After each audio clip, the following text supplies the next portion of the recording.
Palace to form the next government of this great nation.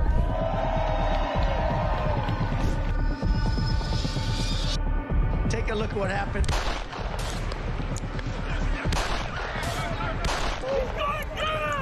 I immediately knew it was very serious, that we were under attack.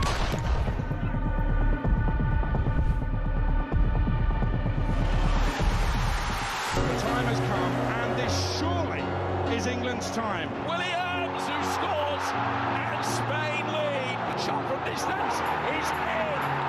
It is Cole Palmer. Low ball in or far ball, slides it in. An absolute killer of a goal. I agree with the protest, but I don't think the violence was anywhere near necessary. No, I mean, I don't think anyone, Nigel, would ever think that the violence was the answer at all.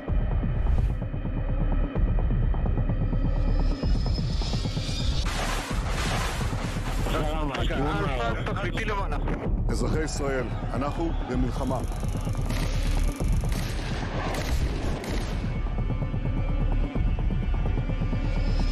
I probably took a bullet to the head because of the things that they say about me. If Donald Trump were president, Putin would be sitting in Kyiv right now. In Springfield, they're eating the dogs, the people that came in, they're eating the cats.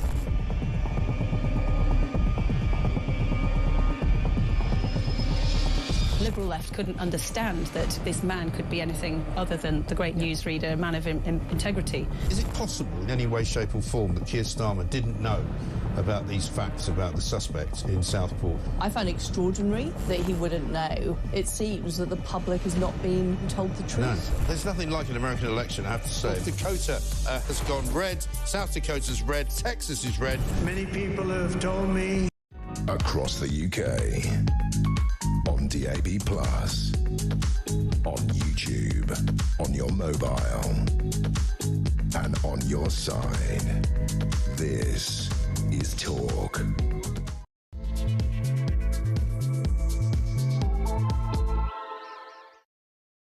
A very, very, very good morning to you. Thank you very much indeed for joining me. This is Talk. We are, of course, the home of common sense. You knew that already. And I'm Julia Hartley-Brewer. And whether you are listening on DAB+ radio or on your smart speaker, watching on YouTube or on your connected device, it is absolutely wonderful to have your company today. Another day. Another big news day. What a surprise. So much to talk about today. And indeed, we had an awful lot to talk about yesterday, and an awful lot of you have been sharing that. I mean, I don't use that word all the time. I really don't. That extraordinary video of my interview with Yvonne Ridley, who is a journalist, but also a pro-Palestinian activist, on the show yesterday, where she talked about the kindness of Hamas to the hostages, including, I absolutely kid you not, the fact they got goodie bags when they were set free. Quite extraordinary. If you haven't had a look at that, oh my God, take a look, but make sure you're not eating or drinking at the time, because the spluttering out will not be good. Anyway, coming up in this hour, we are going to talk about an equally extraordinary story. A family of Palestinians who live in Gaza. That's where they're from, OK? They've been granted the right to live in the UK after applying through a scheme meant for Ukrainian refugees. You might wonder how that would happen, given they are from Gaza and not Ukraine. This could, of course, open the floodgates for refugees from Gaza to come to Britain, because the exceptional circumstances for this family, well, would apply to pretty much every family in Gaza, or 1.8 million people. Plus, we're going to be talking about Labour's choice for the next Borders Watchdog chief. He plans to work part of the time from his home. He likes to work from home. In Finland, which is where he lives. Does that bode well for you and me in terms of dealing with that issue? I'm not entirely sure. Plus, the future of the bill to legalise assisted dying has been thrown into doubt. We discussed this on the show yesterday as well. MPs who previously backed it, including members of the public like me who previously backed it, so they're now reconsidering after the key safeguard of a High Court judge approving each individual decision was dropped from those plans, something which, by the way, had been promised would not happen by the MP behind it, Kem Leadbeater. Also, we're going to be talking about what's been going on in America with Elon Musk's army of Doge staff, saving the US Department of Education over $900 million just on Tuesday, as Elon Musk vows to root out Washington, D.C.'s highest paid bureaucrats. An awful lot of people on salaries salaries which just simply do not match the millions that some of these people seem to have in the bank. What is going on? I wonder if we should try and do the same here. Anyway, all of that is coming up, plenty more besides. I do want to talk to you, though, right now about this story about Gaza, because this Palestinian migrant family, we've got 2 parents, 4 children. Of course, there are 4 children. They live in Gaza. They do, though, one of the members of the family, they do have a brother who lives in the UK, who, for some reason, was allowed to come to the UK in 2007 and has been granted British citizenship for some reason, as we know now, from what Kemi Badenoch was having to say last week, just how easy it is for people to get British citizenship. The court has been told there's been no face-to-face contact whatsoever with the brother for 17 years, but they remain close. So close, in fact, that they were able to claim the right to a family life under human rights legislation. Yeah, that old little colonel, to come to Britain and be granted leave to stay. Now, initially, of course, their leave to stay or leave to come to this Britain and remain here was refused by the lower tribunal that looked at it. I wonder why. Well, because they applied under the Ukraine Family Scheme, set up, of course, back in 2022 for Ukrainian families. It was called the Ukrainian Family Scheme. There's a clue in there, isn't there? It's for Ukrainians. It's for people who had a link here somehow, who were able to come and live in this country. We had MPs, we had ministers, people sponsoring Ukrainians to come and live here because of the Russian invasion. It wasn't meant for people from places that weren't Ukraine, hence the name of the scheme. However, extraordinarily, when this family appealed to the upper tribunal, a judge called Hugo Norton-Taylor, yes, exactly. He overturned that decision. He granted their appeal, allowing them to come to the UK on the basis of Article 8, right to life under the European family life under the European Convention on Human Rights. He said there was an exceptional situation here. They'd lost their home. It was bombed by Israel after what Hamas attacked on October the 7th. Isn't that the case for pretty much every single Palestinian living in Gaza right now? Why would this family be granted leave to come to the UK and remain here? Not just to get in, to remain here, and all those other families not. This is going to open the floodgates for hundreds of thousands of people to come here. Well, you might say, they're in need. Well, yes. Well, what about the countries nearer? What about Egypt? What about Jordan? What about Saudi Arabia? Other countries, very, very wealthy countries, very, very big countries with lots of space. Why are they not taking those Palestinians? They took in Syrian refugees. 5.5 million of them, and yet they don't want to have a single Palestinian refugee. What do they know that our upper tier tribunal judges don't about the risks to this country of people from Gaza making their homes here? I wonder. Well, I want to hear from you. What is your reaction to this story? Try and keep it clean, guys. I can't put you on air otherwise, but oh my God, I can feel your pain. Give us a call, 0344 499 1000. Text the word TALK to 87222. You can get in touch on X at talkTV as well. Calls are charged at the national rate. Text cost 1, standard network rate message. Let's put that question to Benedict Spence, Conservative commentator, who joins us this morning in the studio. Thank you so much for joining us, Benedict. Again, you read these stories, you think they must be making it up. One tribunal says no, another says yes. Someone advised this family, hey, come in under this Ukraine family scheme. We'll get you in. And it somehow worked. This is opening the floodgates, isn't it? Yeah, that clever lawyer has earned their money. Yeah. By the way, we're the ones paying that lawyer, is my guess. Well, yeah. that's fine. Somebody has to pay them. Nobody in Gaza has any money, even though billions have been poured into that area of the world, and yet somehow it's all just sort of disappeared into the sea. Yeah. Or under the ground. Yes, it's not to be seen anywhere, or maybe the odd Swiss bank account here or there. Well, this is, I'm afraid, part of the problem, and we do actually have to look at what it is in terms of the long-term plans for Gaza, who it is that's pushing it, and also who's cheerleading it. It's very clear that many in the Israeli right would love this actually to happen. They will be delighted at Donald Trump's suggestion that lots of people could end up being pushed out of Gaza, temporarily or otherwise, because even if it is only meant to be temporarily, a lot of those people won't come back. This idea, of course, that you can't possibly move these people because they all desperately want to live there, well, that's not true. Give them a ticket to a Western country and they'll go, well, thanks for everything, fellas, but we're out of here. And they will be coming here because actually, as bad as this country is, it is still significantly better than Gaza is. We're not that bad. I mean, We could be better, is the argument we make. I have a lot that I could say today, but yes, it is actually a decent enough country to come to live in if actually your alternative is the Gaza Strip. They will come here, they won't leave, and I think that's the difference. Well, here. Also, they'll know someone else. They'll have a distant relative, and then that person will, under Article 8 of the European Convention, will have a right to be here. Yeah. How do you have a right to a family life with your brother?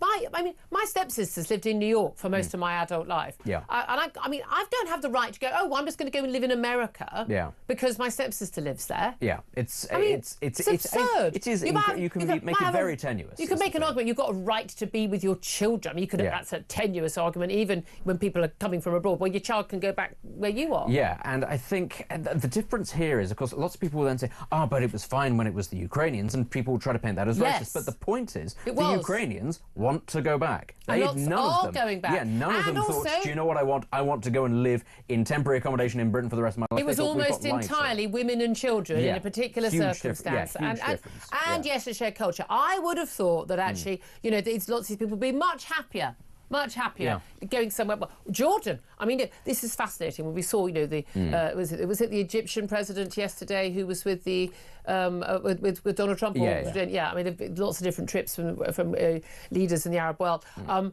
it sort of kept having a bit of trying not to sort of, still being able to flattering him, but basically going, no, we really do not want to have all the Palestinians. But why is it that Jordan, that has taken millions, more than half of Jordan's population of Palestinian descent, why does Jordan not want them? Why does Egypt not want them? Why is Egypt built? By the way, everyone talks about the people not being allowed out of Gaza into Israel. Have you seen the pictures of the barbed wire fence and the wall sort of metres wide that the Egyptians have erected on their border? They don't want them. The Saudis don't want them. Why doesn't anyone want the Palestinians from Gaza? That's the great hilarity, if you can call it hilarity, of this whole situation of people saying that Israel is committing a genocide. Under the Genocide Convention, Egypt is just as much a party to it if they're found to be guilty. Open the border. Absolutely. They're the ones that are sat there going, no, absolutely not. Even though the Sinai Peninsula is there and it's very empty.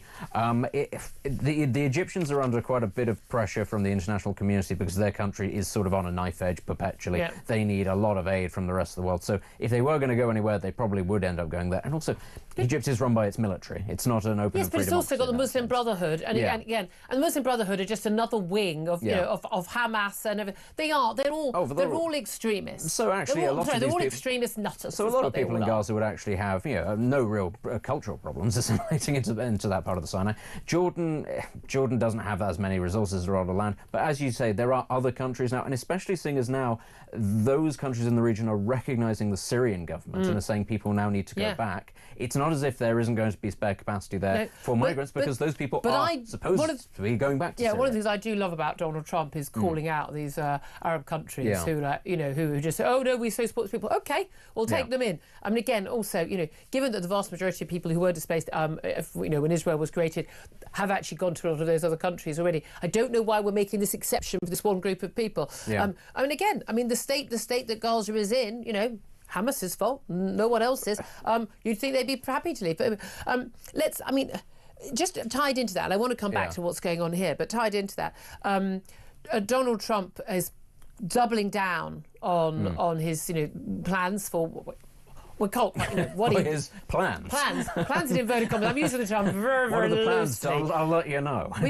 We've all dated those men, haven't we, girls? You've got to make a plan. A plan for the Saturday. So Saturday noon, hostages out, all hostages out. And there is no reason why Hamas can't release all those hostages. I worry about how many are still alive, given the state of the last three men. I have a horrible feeling that actually there are far fewer alive than they want. Or maybe they're still trying to fatten some up.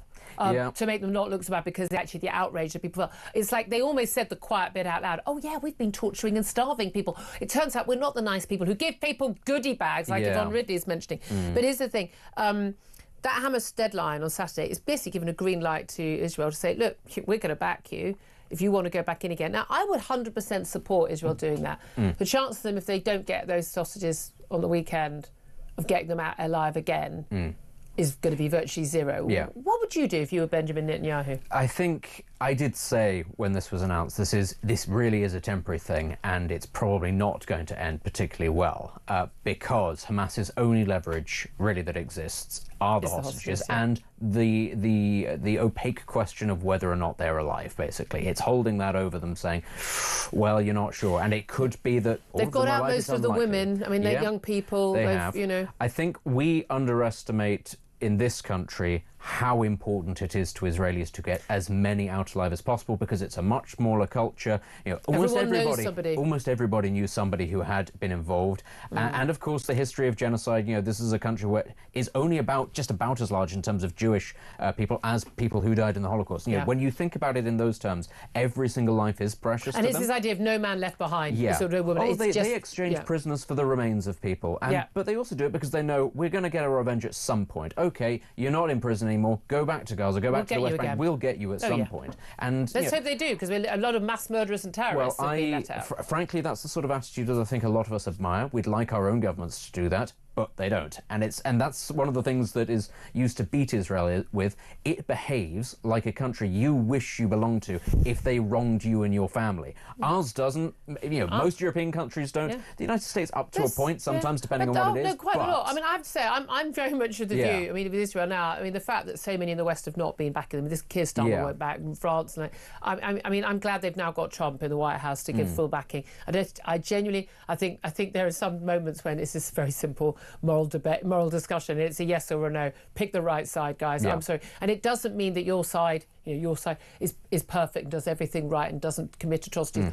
All countries commit atrocities during war. All countries, including our own. But it's your side. But overall, which country is in the right? Well, if you think it's a complicated debate, you're just not paying attention, in my view. But it's going to be interesting to see what happens there.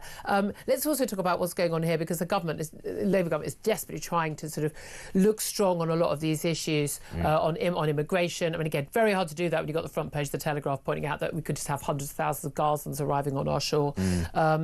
I mean, we used to have, remember, London used to be known as Londonistan, you know, because you could basically operate with impunity. Wasn't it also known as London Grad as well? London Grad, depending on who we're taking in. Yeah. We'll take anybody. Yeah, we'll take anybody who doesn't go to sign up to our values and is going to wish us wrong. Yeah. But the government is apparently toughened up rules, making it almost impossible, not impossible, for a refugee who arrives on a small boat to become a British citizen. This new guidance states that anyone who enters the UK legally, if you've made a dangerous journey via boat, lorry, whatever, you will normally be refused citizenship, regardless. You could have been here 20 years, but if you came in like that. And again, well, we know there are going to be exceptions. Is that good enough? And given that we told we were going to smash the gangs, we've got a new borders watchdog. The preferred candidate, he's been basically having a hearing in front of MPs to confirm him. His name's John Tuckett. He was named last night as a preferred candidate for the job of Independent Chief Inspector of Borders and Immigration. He 130 grand. Nice work if you can get it.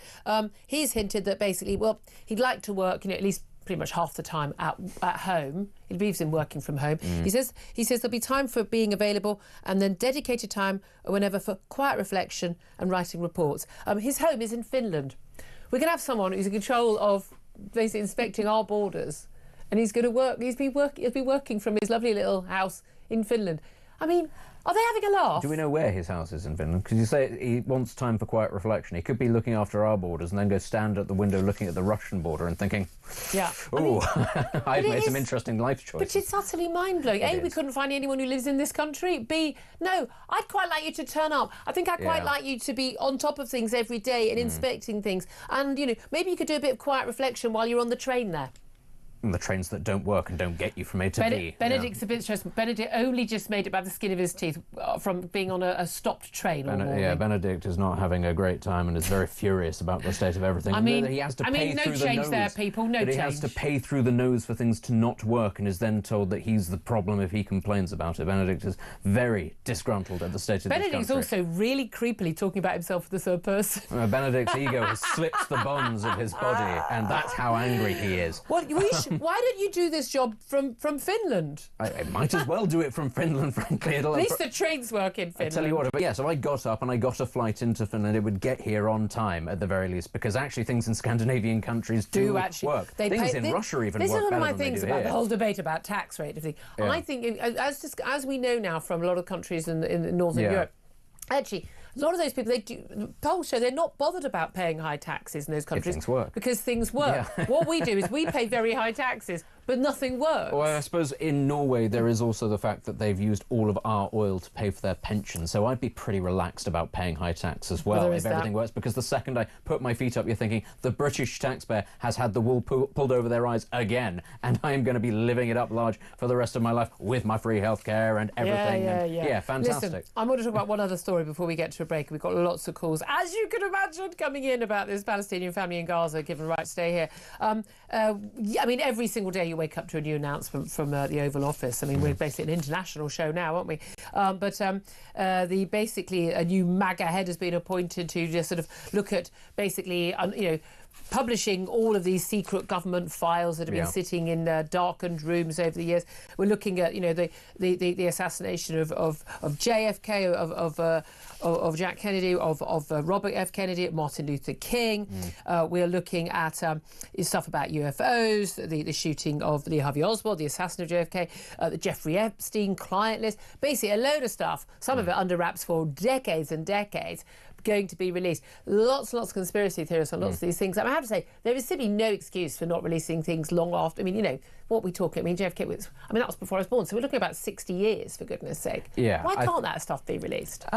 Should have been by now. I don't know. Unless there's something to cover up. We still don't necessarily know who's still alive that was involved with it, actually, because we don't know what's in the files. It could be all kinds of things. I'm particularly looking forward to the day when they start releasing all of the declassified stuff on regime change all around the world, and all of these sort of things that you sort of know American money was behind this, and who was it who funded this particular rebel group that ended up marching on the capitals, and then people were pushed out of helicopters. You sort of know the CIA was behind it, but we haven't got the files yet. At some point that is going to come out, probably under Trump. I'm looking forward to that. I also want to see the Jeffrey Epstein client list, because it's basically everyone. Oh, including, by the way, big mate Lord Mandelson, the former government minister, and now our man in Washington, because that seems normal. I mean, which of us can honestly say, hand on heart, we have not been really good friends with someone who's been convicted of child trafficking? I mean, which of us can honestly say that? We've all done that, haven't we? Haven't we? Oh, no, we haven't. Anyway, 10:22 is the time. We're going to take a break. I want to hear from you. 0344 499 1000, text 87222. Get in touch on X at talkTV about this Palestinian family from Gaza being granted the right to live in the UK. They've applied through the Ukraine Family Scheme, yet really could open the floodgates to thousands, even hundreds of thousands of Gazan refugees. Your reaction, please. Keep it clean. This is Talk.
this story over the weekend, frankly, was made up twaddle and nonsense. We put out a press statement dismissing it as such. Look, it's irrelevant.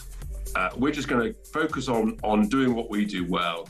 There will be more news out in the next couple of days, which I think people will find very interesting with regard to net stupid zero. And we'll just push on and we'll just keep telling it as it is. And people will say, wow, these people are deadly serious. So you wouldn't take Boris Johnson at all?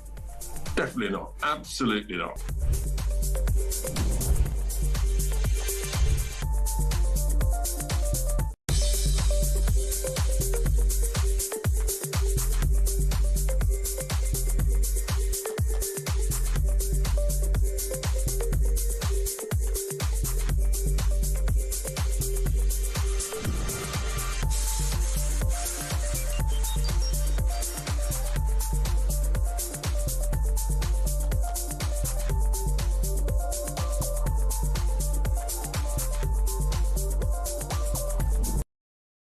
Across the UK, on DAB+, on YouTube, on your mobile, and on your side. This is Talk. This is Talk, the Home of Common Sense, with me, Julia Hartley-Brewer. Benedict Spence still with me as well, despite the best efforts of British Rail, whatever they're called this week. Maybe, hey, under Labour, they may well be in a few weeks' time. Yeah. They've got to come up with something popular at some point. Right now, let's get to your calls after a Palestinian family, I kid you not, mum, dad, 4 kids, always 4 kids, live in Gaza right now. But, one of them's got a brother. Mum or dad's got a brother who lives in the UK. For some reason, he's got British citizenship, having arrived here. He's a Palestinian. They've been granted the right to live in Britain after applying to a scheme meant for Ukrainian refugees. But apparently, a judge in the upper tier tribunal seemed to think that they had an exceptional need because, their house had been bombed in Gaza. Well, I mean, that's pretty much 1.8 million people in Gaza, isn't it? That opened the floodgates. Why on earth are activist judges making these decisions when there is no Gaza family scheme for refugees, quite deliberately? I'd love to know your thoughts. Give us a call, 0344 499 1000. Barry is on the line. He's in Paisley in Scotland. Hello, Barry. Hey, how's it going? How you doing? Very well indeed. How are you? What do you want to say? Well, I wanted to make the point, raise the alarm, really, quite seriously. And it's with regards to allowing Palestinians to move here for any reason whatsoever. Yep. You need to understand the difference between your Palestinian Muslim and your average Muslim. Palestinians are literalist Muslims. They follow the doctrine of the Quran, the Hadith, the Seerahs quite literally. These are the types of Muslims that want to throw gays off the roof of buildings and stone women to death. All we need to do is look at Lebanon in the 1970s. They used to be known as the Paris of the Middle East. Yeah. A Christian country, all the best universities, all the countries round about Lebanon used to send their kids to all those universities. Yeah. Lebanon allowed Palestinians to move there in the 1970s. Fast forward 50 years to now, and the Lebanese people have been bred out of existence. They only had 1 or 2 babies per family. The Palestinians moved in there, they're having 6, 10, 12 children per family. The country now, Lebanon, is a disaster. So we can look at Lebanon as an example of what could happen. Yeah, well, and it's almost like that's what the Egyptians and the Jordanians, the Saudis. And by the way, these are not non-extreme countries. In other words, I mean, again, the Jordanian ruler may not be extreme. An awful lot of the Jordanian people are. I mean, in terms of if you actually look at public opinion, their views on, on October the 7th and the like, and Hamas. This is the thing.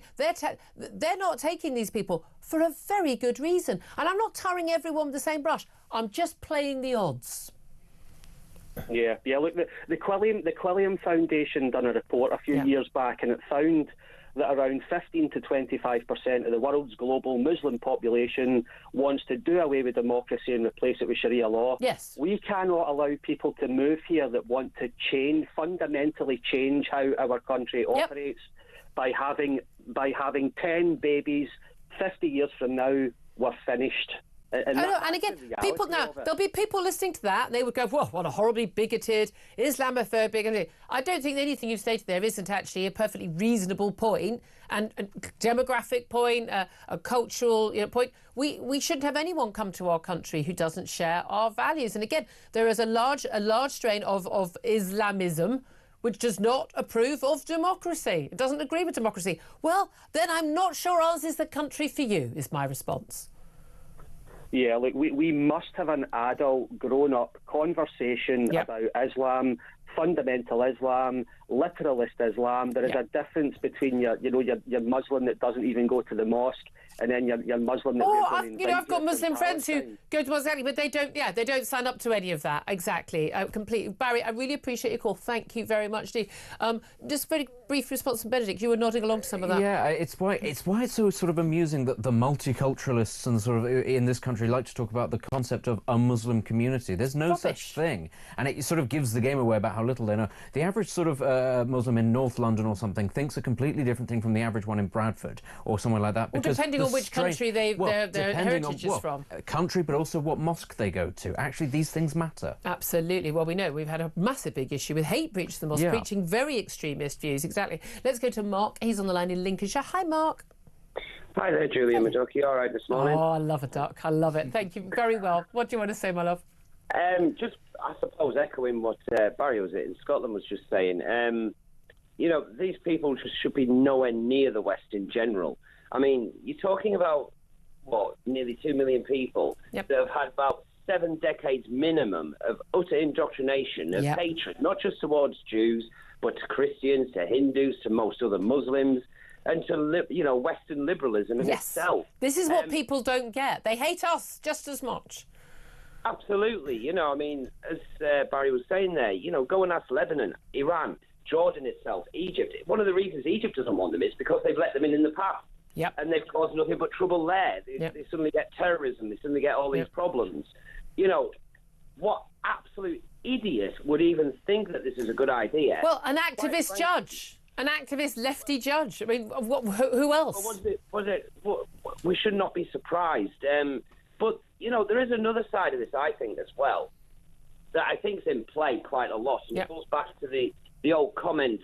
I can't remember, was it Blair that said it? I know one of them said it back in the day. Yeah. We'll drown them in diversity. Yeah.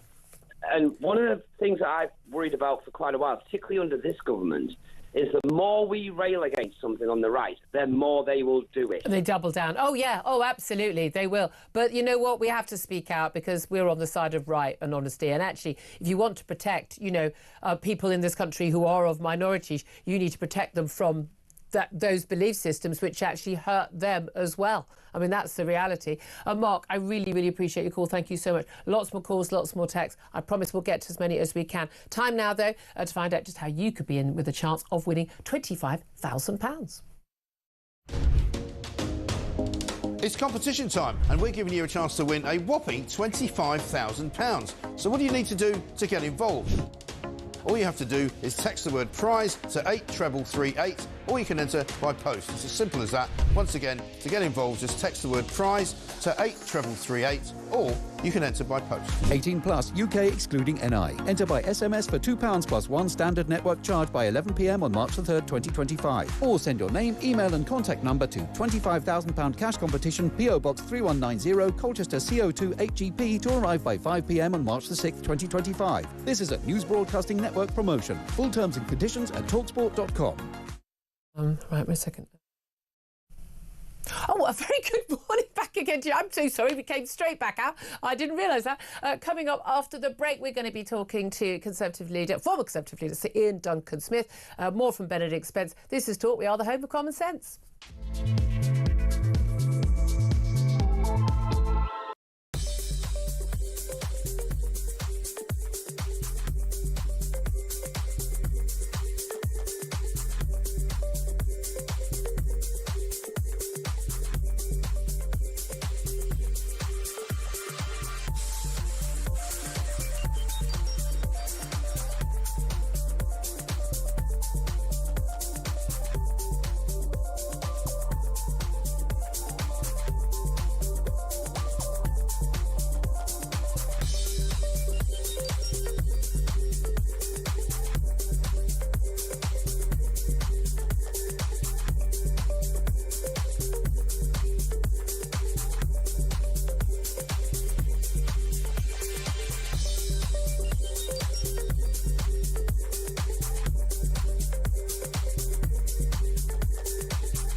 across the UK, on DAB+, on YouTube, on your mobile, and on your side. This is Talk. This is Talk, the Home of Common Sense, for me, Julia Hartley-Brewer. Coming up to 10:36. Let's get straight to our next guest, Sir Ian Duncan-Smith, Conservative MP, former leader of the Conservative Party, who joins us to discuss a lot of the big stories of the day. A very good morning to you. Good morning, morning. Thank you so much for joining us. I'm sorry, I've got to go straight in with this extraordinary story. We were getting all our calls on this morning. A Palestinian family in Gaza, a mum and dad and 4 kids. They'd been granted the right to live in Britain after applying through the scheme for Ukrainian refugees, literally called the Ukraine Family Scheme. You'd think there was a clue in the name, wouldn't you? And they'd been allowed, after appeal to the upper tier tribunal, of course, that they could basically come to this country because of the exceptional circumstance that their home has been bombed in Gaza. Given that that would apply to probably 1.8 million Palestinians in Gaza, that could open the floodgates. What's your reaction to that? That's astonishment. I mean, here we go again, that judges are able to stretch the meaning of words. Yeah. So the word Ukraine, the name of... strangely, a country called Ukraine, invaded by the Russians. This program was for them and their moment of dire need, and many have, in the UK at the moment, welcomed and looked after by good, decent British citizens. So how he manages to mix up Ukraine and Gaza is completely beyond me. The reality is they just reinterpret it, and they always reach for the Convention of Human Rights, which tops everything. Yeah, and it's Article 8. This is the right to a family life under the European Convention of Human Rights. But what's extraordinary, the family life is that either the mother or the father, I'm not sure which, they've got a relative who is a British citizen, you've got a brother who lives here. They haven't seen him in 17 years, but apparently they're very close, Ian. They're very, very close. And they haven't seen him, but they've got a right. Since when do we have a family life to be with our siblings on the other side of the world? Well, this whole nonsense over, and Article 8 is one of the most ridiculously overused and overinterpreted articles in the concept of standing up for people's human rights. We all want to stand up for their human rights, to protect them, but not to say to them, look, you can come over here under a scheme that was never designed for you in the first place, but designed very specifically, and it couldn't be more specific in the naming of the country. That it was for you. But this is really, I think we're heading for a massive clash now over the convention.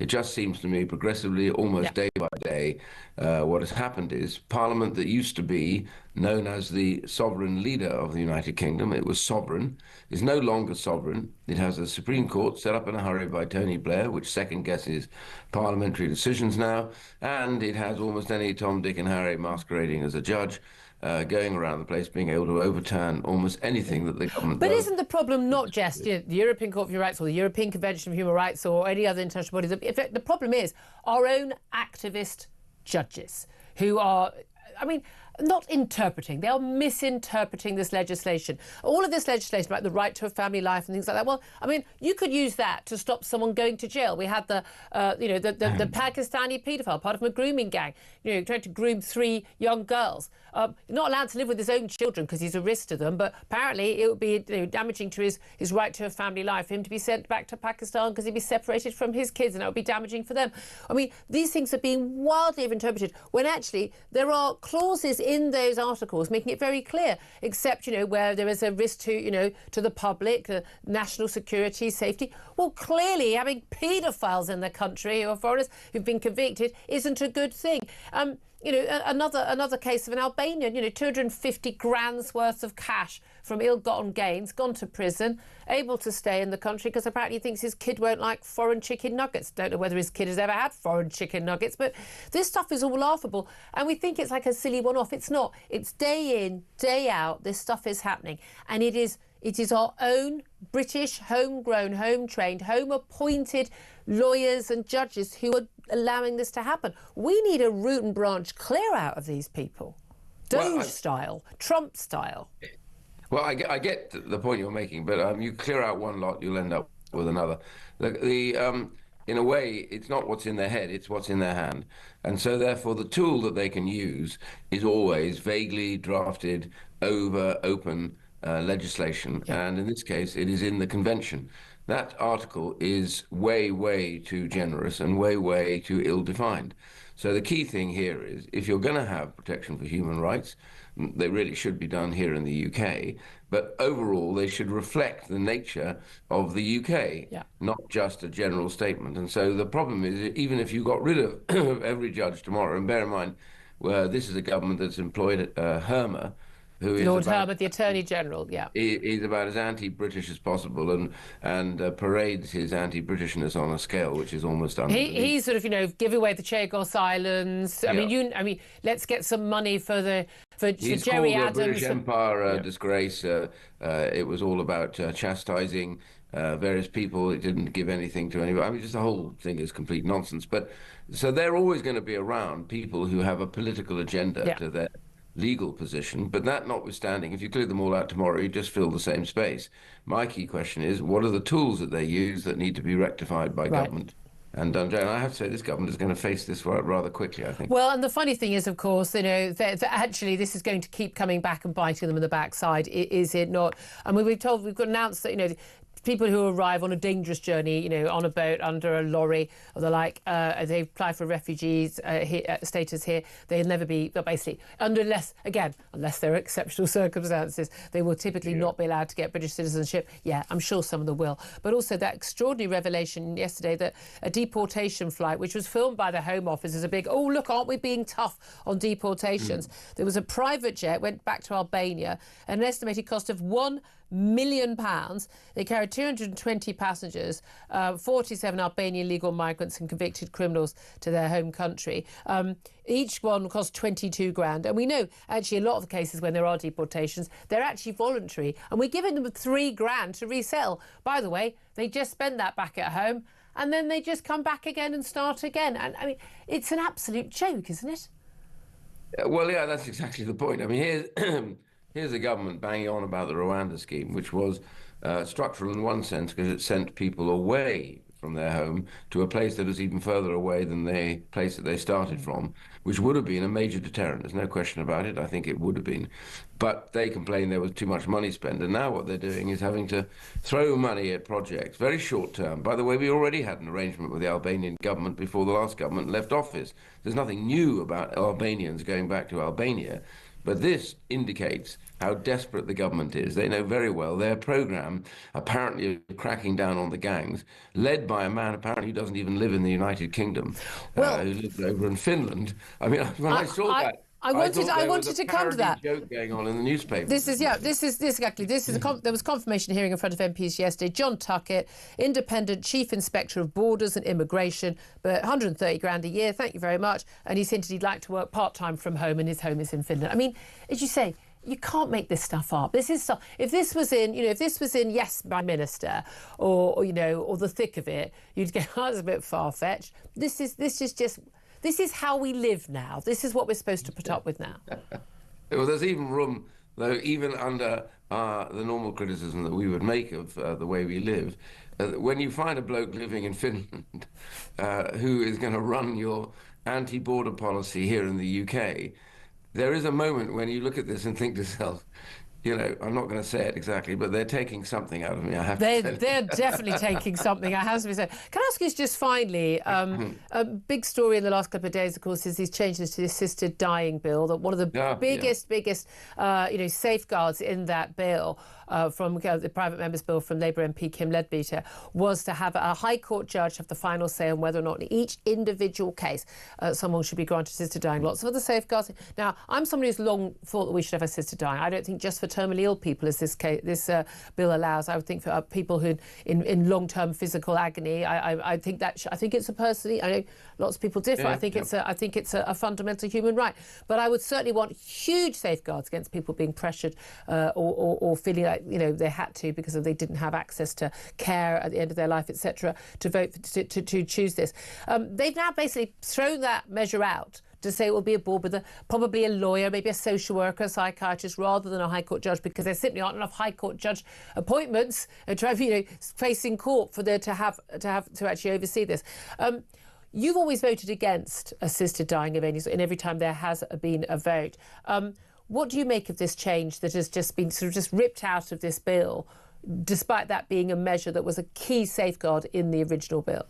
Well, one of the concerns I had all along from this bill was it a private member's bill. Mm-hmm. This is a very complex and hugely vital case.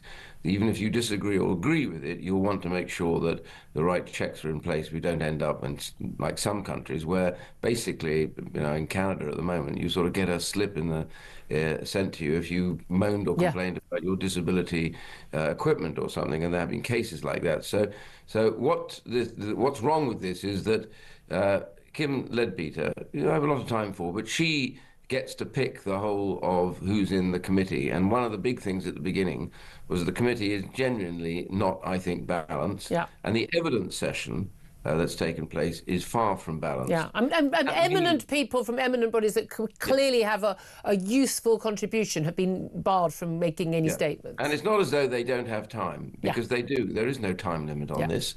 And they should take the widest information possible. So what I was surprised about was that in the middle of the committee stage, not even when it gets back to the House of Commons, there's been a major change to the way it was run. And there were lots of people in the Commons on that evening that were debating this that said they had real reservations, but they were going to vote for the bill to progress because they wanted to test all of this out. And one of those was how strong the protections were. Yeah. Well, of course, now they'll be looking at this, having seen these protections stripped away. By the way, it's not just they're replacing judges with others who may have some qualifications. It's that these others will be volunteers.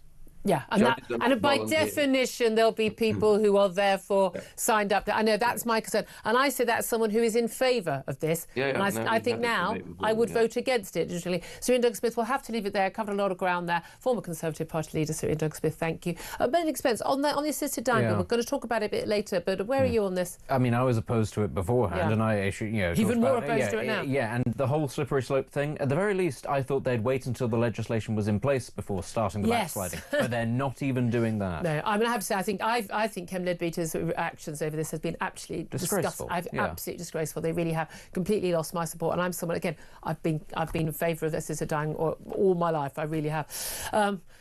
For some people in particular, but there we go. Just saying. Sorry, I was late. 10:47 is time. Up next, going to talk about what is going on in America. Oh my God, it gives you hope. If only we had a government like that here. This is Talk, the home of common sense.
Because at the end of the day, apparently it says that now 15% of the total number of people behind bars are people who have been sent back in after they've been released. So there's clearly a problem, and you've always said this, Vanessa, with what happens when they're in there as well, because what they're not being encouraged to do is figure out how to stay away. I can't say this enough. The bigger picture is how our prison system has been run into and our justice system, for that matter, has been run into the ground. Yeah, right.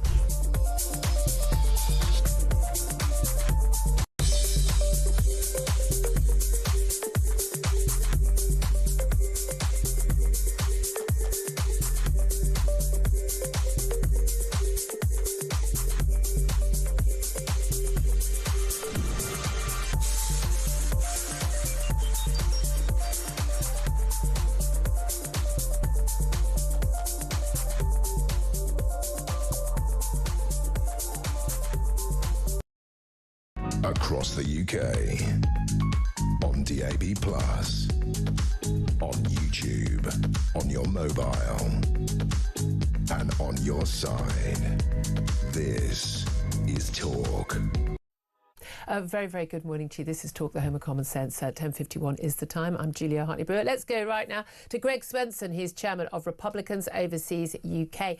Very, very good morning to you, Greg.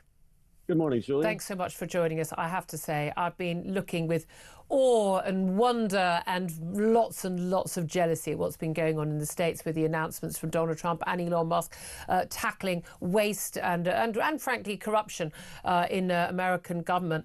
We've got sort of DOGE staff, Department of Government Efficiency staff led by Elon Musk, sort of going into the Department of Education, making huge savings. We've got this rooting out of the highest paid corrupt bureaucrats. Like, hold on a minute, how come you live in a house worth millions when you haven't been paid anything like that? Where have you got your money from? And also, I think the most extraordinary story that Elon Musk was talking about in the White House yesterday, you know, with his little son sitting on his shoulders, explaining how federal employees' retirement documents all have to be filed in basically a sort of an underground mine shaft in paper manila envelopes for the whole of the federal employees in somewhere in one state. And basically that limits the amount of people who can retire in any one time, because if the lift shaft breaks, everything gets slowed down.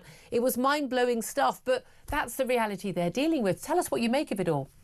It really is, Julia, and I totally agree with you. There's a lot of envy in the UK now that, you know, we wish we had that kind of government here, or at least the current government in the US. And it also demonstrates just how corrupt the Biden administration was. You know, it really was rotten to the core. Well, no, come on. This stuff has been going on for years. It was going on when Trump was president as well, and Obama and Clinton. So, Julia, it's generational for sure. But I think it was alarmingly worse during the Biden years, because you had absolutely reckless spending and no accountability, and they were just throwing money around. So there's $8 trillion in new debt. So yeah, it has to be done. You know, it's disruptive, sure, it's provocative, but it really needs to be done. I thought Elon made a great comment. He said this isn't optional; it's essential. Well, absolutely. And again, people often talk about how rich America is. By the way, apologies, there's a bit of sound behind our guest, Greg Swenson, but it's not his fault. Apologies for the sound in the background there. But it is absolutely fascinating, though. You know, see, people think America's a really rich country. Well, it is. It's actually trillions and trillions in debt. And money is being spent not just at home, but overseas in huge amounts. We've got a load of waste here. I think we're just starting to uncover some of the extraordinary levels of waste in this country. We saw it, I mean, on an exploded level when we talk about PPE during COVID, and huge amounts of money wasted there, and the fraud and the like. But it's on an exponentially bigger scale in America, because there's so much money handed out. And I mean, just go through some of the things they found, for instance, in the Department of Education, because by all accounts, the very woke Department of Education, apparently everyone was in meltdown. Everyone with blue hair was upset when these Elon Musk folk turned up to have a look at what they were spending money on. Yeah, that department in particular, I think that basically the goal is to shut it down. Education should be done at the state and local level. The Department of Education was established in the late 70s, really to just monitor and maybe add a little sort of, credibility to education. It was a complete and utter joke from the beginning, but it's also turned into this absolute monster of government waste. And it's also detrimental to education. It's controlled by the teachers' unions. So they're making public education worse, and they're doing everything they can to stop private education or school choice. I mean, American state schools, public schools, are absolutely dire, and they're also, I mean, they've been basically swamped with the wokery, even worse than our own schools here in the UK have been, in terms of what the horrific stuff that children are being taught and the propaganda they're getting. I mean, it's definitely something to be dealt with. But in terms of the amount of savings that Elon Musk can make, every time we hear an announcement about what they're going to do, oh, we're going to stop this, we're going to stop that, we're going to sack these federal employees. You know, like the last Thursday, there was this deadline for federal employees: turn up to work. You're not working from home anymore. 2 million of you turn up, or you're sacked. Will consider you to have decided to resign from your job. That was held, delayed by a judge. What's happening there? Because it does seem you've got the same problem in America as we've had in the UK, which is that actually you've got activist judges stopping the executive getting stuff done. Yeah, they're litigating from the bench, which is not what they're supposed to be doing, obviously. And so they are activist judges. But, those are sort of the local district judges. They're all, people of the left. I'm being kind, but most of them are radical progressives. And so you'll see that kind of pushback, but it won't last, because as it goes higher up in the courts, when it gets to the Supreme Court, if any of these things do, there's clearly constitutional support for this stuff. So the judges I think will push back. Of course, the unions. Donald Trump does have the power as executive. Yeah. I mean, but Congress controls the purse strings. So a lot of this stuff, he may need to push this through Congress, where he has got a majority in the Senate and in the House of Representatives. Yeah. But it may only be for 2 years. He's got to get a lot of legislation through very quickly. He has to, and I think he will. At least for 2 years we have all three branches, and that's important. And I actually prefer going through Congress rather than executive actions, because they can't be reversed by the next president. So I think that's obviously something. I think now the hard work starts, which is getting bills through Congress. But everything that he's done, he's got really great support from the people. It's polling. The whole Elon Musk Doge thing is polling in the 60s. Yeah, and that never happens. So people who voted in a Democrat. 50-50 world. Yeah, people who voted Democrat are supporting this. Well, I want it to succeed, because I want him to come over when he's sorted out America and come over and sort us out as well. Greg Swenson, thank you so much for joining us, Chair of Republicans Overseas UK.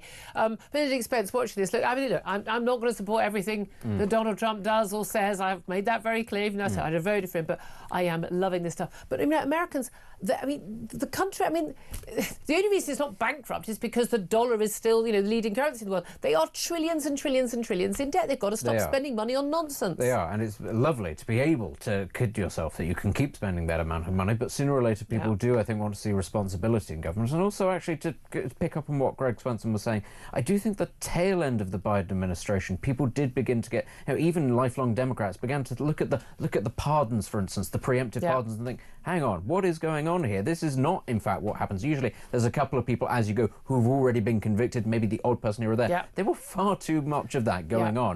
And so I do think that there's a sense of, look, OK, maybe Trump, because he is this polarising figure, maybe he can be the one that gets away with being able to do this in a way that maybe a Democrat wouldn't be able to. But he does crucially have the mandate. He does have the mandate. He said he wanted to do this. Yeah. He was voted in. He has the mandate, and it's got popular. But again, there are going to be an awful lot of people who are going to be out of jobs. There are going to be people, who I know, but they're not real jobs. They're not real jobs. This is the thing. When everything carries on functioning, indeed functions better. Yeah. But we could do this here. It's a version of universal basic income, just depending on whether you went to the right college or not. But we could do this here. We should do this here. But I will vote for a party that promises to do this here. We had somebody who said that they were going to do it, but he hitched his wagon to Boris Johnson as the method for doing it. So that was always going to end in disaster. I had hopes of Dominic Cummings, but again, I think Elon Musk does it with a little bit more charm, and they've also got more direct power. He also hires very smart people to do it. Also, here's the thing, in Whitehall, the Prime Minister can't even decide who works in Whitehall, and can't even get them back in the office, for goodness sake. Anyway, more coming up, more from Benedict Spence, more from you, lots more calls coming in, 0344 499 1000. Do stay calling. Thanks so much.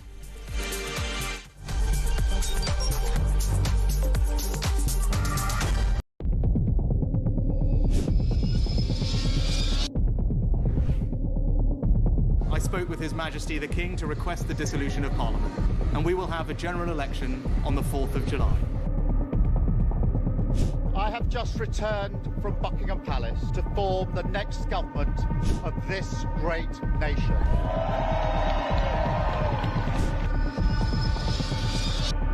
Take a look at what happened.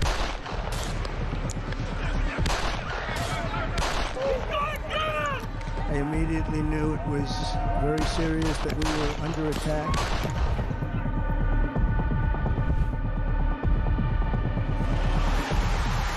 The time has come, and this surely is England's time. Williams, who scores, and Spain lead. Shot from distance is in. It is Cole Palmer. Low ball in or far ball, slides it in. An absolute killer of a goal. I agree with the protest, but I don't think the violence was anywhere near necessary. No, I mean, I don't think anyone, Nigel, would ever think that the violence was the answer at all.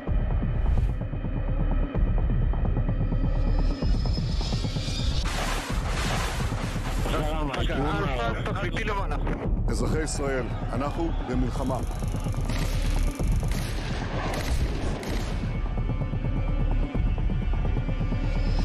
I probably took a bullet to the head because of the things that they say about me. If Donald Trump were president, Putin would be sitting in Kyiv right now.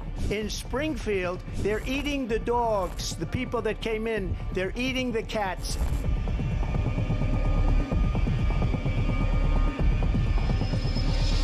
Liberal left couldn't understand that this man could be anything other than the great newsreader, a man of integrity. Is it possible in any way, shape or form that Keir Starmer didn't know about these facts about the suspect in Southport? I find it extraordinary that he wouldn't know. It seems that the public has not been told the truth. No, there's nothing like an American election, I have to say. North Dakota has gone red, South Dakota's red, Texas is red. Many people have told me that God spared my life for a reason.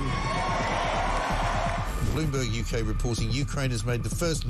Across the UK, on DAB+, on YouTube, on your mobile, and on your side. This is Talk.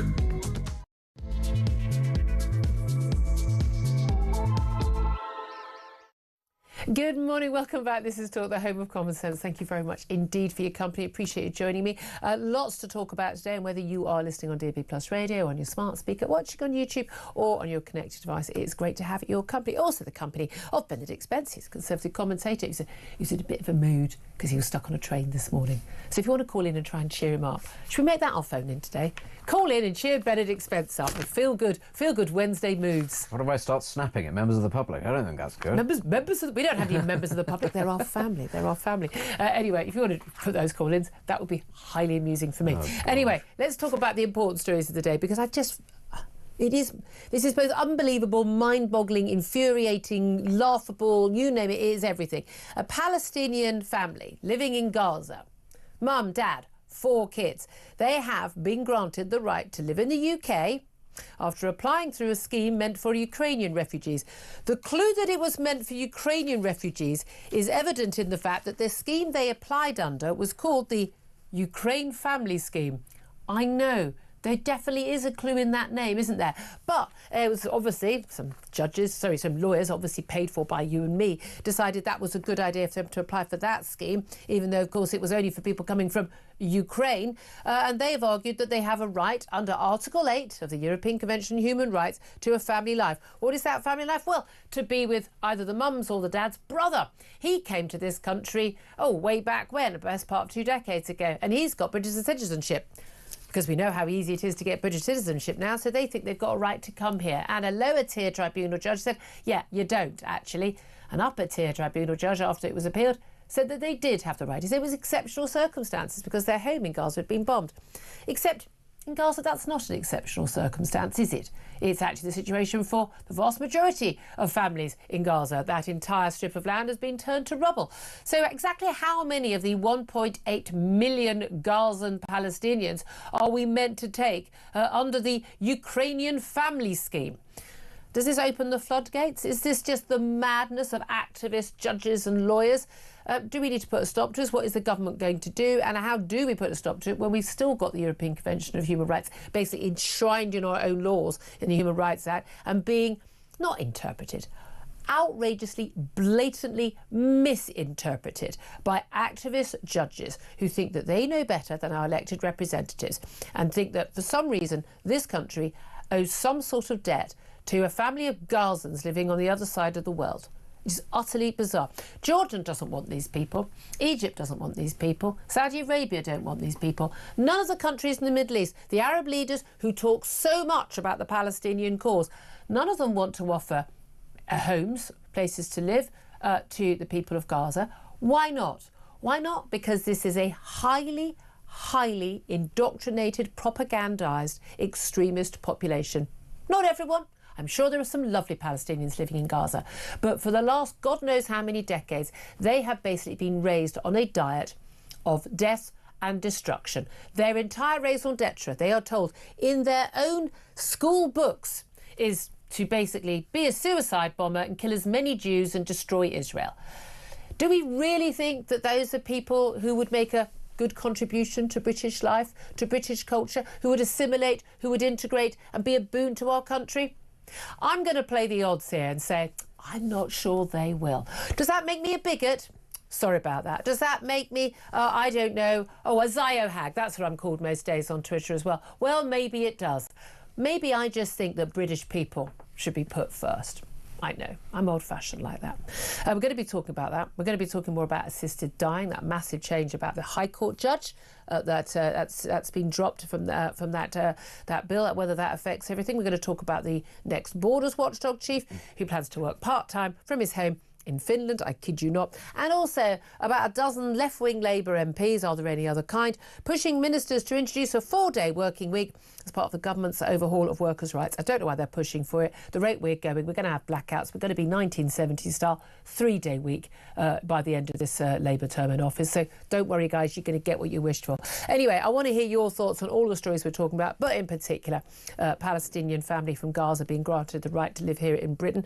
Give us a call, 0344 499 1000. Tell us your reaction to that story. You can text on 87222. You can get in touch on X at talkTV. Calls are charged at the national rate and text costs £1, standard network rate message.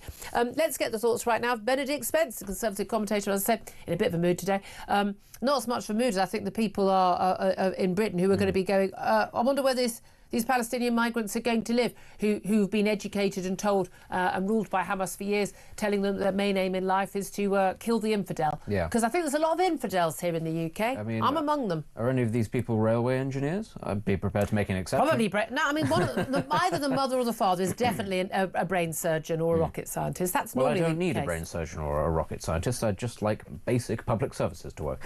But there shouldn't... Let's be very clear here. It actually doesn't matter where they come from in the world. Britain does not owe a livelihood to all and sundry of humanity just because their own countries have collapsed. We can do what we can to support our allies and indeed, other countries as well, to get themselves stable. But at some point, Western countries have to turn around and stop feeling guilty about what may or may not have happened during empire, most of which is not in fact true. Yeah. Your country's a hellhole because of the people who rule you, not our problem. It is not the sins of the white man exclusively what his ancestors did however many hundred years ago. At some point, we have to turn around to these countries and say, why are you incapable of running a civilized society? And if you're incapable of doing that, what is there to recommend you coming to ours? Exactly. That is the key thing. Now, when it comes to women and children fleeing a war or something like that, that's very different, especially given that half of them would like to go, well, all of them would like to go back. When the men stay and they try to fight, they try to get rid of an extremist ideology, when they try to rebuild something, we can all sit here and go, out of the goodness of our hearts, children, yes, fine, look after them, whilst their fathers. But if your society is in fact engaged in a millennia-long blood feud with people you don't like, and your response is to then get upset when you lose because you keep going to war with the bigger, stronger country, which, by the way, is the more civilized of the two, I think there needs to be a real lack of sympathy for those people. At some point, intelligent life is meant to learn from its mistakes. Germany had to learn. Exactly. Japan had to learn. But why do these people not? But is this family, they've got a long history of basically trying to oust Hamas and promote good relations with their neighbours. I somehow doubt it. I'm sure I there imagine are it'd be a few rather people dangerous. like Yes, that, I imagine it'd be rather dangerous to do so. Yeah. I don't think it's our problem. No. I just don't think it's our problem. I think we've got enough problems here already, and we've imported an awful lot of it. And I just think it's really, really simple. Unless you can prove you are going to benefit the people already here, then I'm afraid you don't get to come here. I mean, ill-educated people will shout and scream about the Balfour Declaration, never having read it or knowing what it is. It's the United Nations that set up the state, that passed, that voted democratically to say, actually, yes, these people are allowed to have their own country. Why it is, actually, because this is the thing, you'll say that it's not our fault. It's not our fault. It's not our problem. But there are a lot of people who want to make it our problem. We haven't been in that part of the world. We haven't been a power in almost a century that's worth sort of talking about, if we're being completely honest. And yet somehow it is going to be made our problem. And the most toxic thing is, it's people at the top of our own society who wring their hands and go, well, it is our problem, and we have Well, Keir Starmer, the Prime Minister, I mean, again, hiring every human rights lawyer, all his mates. We've got, Attorney General Lord Hermer, again, I mean, got some very, very questionable views about Britain's past and present, handing over Chagos Islands to Mauritius, who've got no legal claim to it whatsoever. Absolute load of abject nonsense. And by the way, one of the judges, it's fascinating, one of the judges involved in the ruling that the Mauritians bizarrely have a claim to the Chagos Islands is actually someone who's defended Russia in the past, a Chinese judge. I mean, give me a break. Again, it's the same when we have these rulings about wars from the United Nations Security Council and these votes. You think, I'm sorry, anything that China or Russia has a view on, not caring about. But even forget China or Russia. At least China or Russia are major players. What has a Nicaraguan or Somali judge got to do with us? Or South African. I mean, again, I don't sort out your own country. The international community. If you line them all up, you'd say, I don't want to live in 90% of those countries. But when they all get together in a club, we're supposed to take them seriously. By the way, if you want to know why FIFA and organisations like that are completely corrupt, because you got one member, one vote. How's that working, everybody? There's a clue to an awful lot of the world are basically banana republics and operate on a level of corruption and incompetence. I mean, we think our lot are bad. Oh my God! But here's the thing: we've got an activist foreign secretary, David Lammy. He's talked about us paying reparations to Caribbean member countries. for the Caribbean. Well, exactly. I mean, last I looked, David Lammy, you were as British as I am, and yet for some reason you think you're Caribbean. I'm sorry, you're British, mate. I hate to break it to you, but this is the thing. I just find we've got these activists in power. How bad is this going to get? Because look, a lawyer would have suggested to this family, hey, why don't you apply under this Ukraine scheme? This idiot judge who happens to be the son of an colleague of mine at Guardian, who's a very activist, lefty campaigner, and doesn't necessarily mean he has the same views, but I would suggest from this ruling he does. We know that these personal inputs of these judges is definitely going into these things, these interpretations. This isn't just one family. There is no reason on this that we wouldn't be having 200,000 or 300,000 people from Gaza turning up on our shores making the same claim. Of course. No reason at all. Of course, and that's the point, is that it's an interpretation of laws that under which we used to have you were able to deport people. Now is just the sense of actually all and sundry can come in because they've got a sob story. But I mean, you were talking about David Lammy that's just there. He's not the worst example. The worst example is north of the border. It's the Scottish National Party, who position themselves as if Scotland are the great victims of British imperialism. They were at the forefront of going out, but they talk about themselves as a colony. And we get that in Wales increasingly as well. People talk about, we were colonised as well. Everybody's a victim. And of course, everybody's a victim. Everybody's therefore out with their hands asking for things. It's not sustainable. It's a complete inversion of history. It's a complete lie. But you base a society on that, everybody will be on the take, not just from here, but across the world. Absolutely. And you wonder again, that we talked about on the show yesterday, and you get all these youngsters who aren't proud of their country, wouldn't fight for it, think it's racist. It's like, well, what a surprise if that's what you tell them. Let's talk about, just sticking with the Middle East, just briefly, Donald Trump doubling down on this Saturday noon deadline for Hamas to release all the hostages. Benjamin Netanyahu now saying, well, they all come out, or the ceasefire is over. I mean, at the end of the day, if Hamas refused to release the 3 hostages, and it seems to be a little bit up in the air about whether they'd mean 3 or all the hostages, I don't think they've got all the hostages to actually release. I worry that most of them aren't alive. I mean, the majority of them are no longer alive, and that's why they're delaying it. Hamas tried to play a little game. They wanted to play a little game with the ceasefire. Oh, well, that's back. That's gone back on you rather badly, hasn't it? If they don't, then Hamas would have reneged on the ceasefire terms, and Netanyahu and the IDF would be totally entitled to go back in.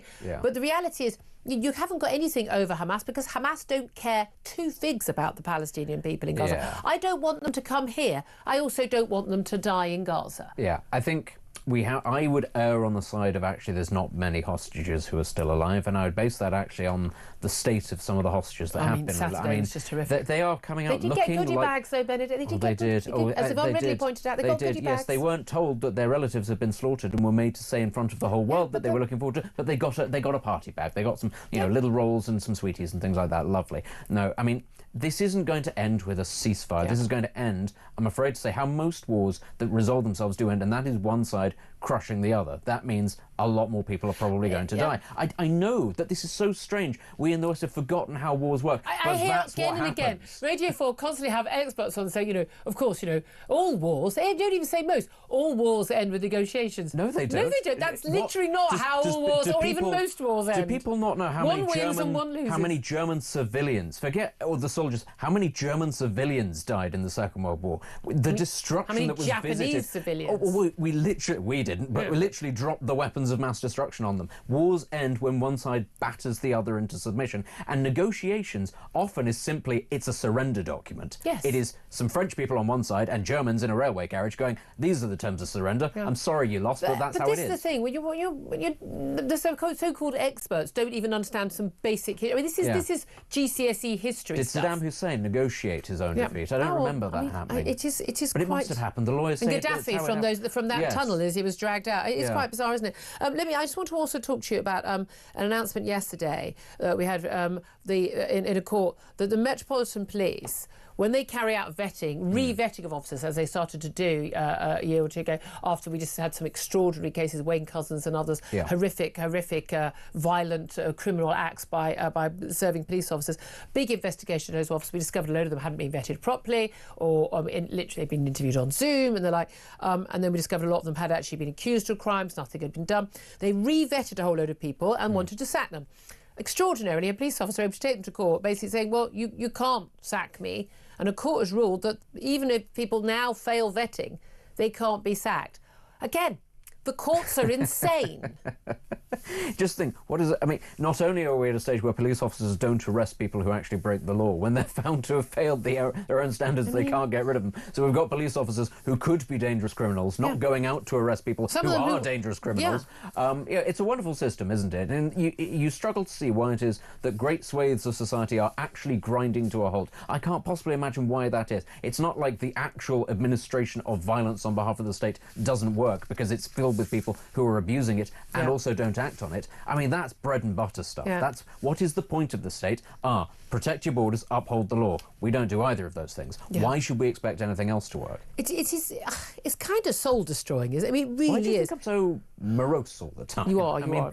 Yeah, I see the evidence that's in front of me, and I kind of go, well, it's nice that in the United States they've elected somebody who is now trying... Whatever you think, he's certainly trying to do some very fundamental things. Yeah, he's trying to do something. Yeah, in this country, we just go, well, maybe we give away an island or two, and everything will be fine. Yeah, then we can assuage ourselves. I just think these people need to go and join like a monastery if they want to just sort of hit themselves over the head with Bring back the monastery. Well, if that's what they... But I've just managed to find it, finally. I just want to find this note on another story, which involves our jail crisis. Of course, we've got massively overcrowded jails. Another crisis we've just walked into.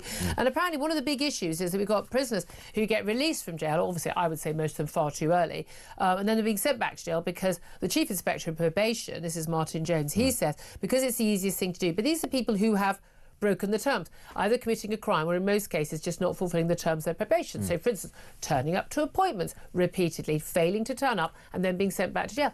Now, this actually seems to be a problem. Now, the extraordinary is the campaigners who sort of, talking about this are saying, well, the solution to this is not to send people to jail for short terms and not to recall them. Yeah. But that's the whole point.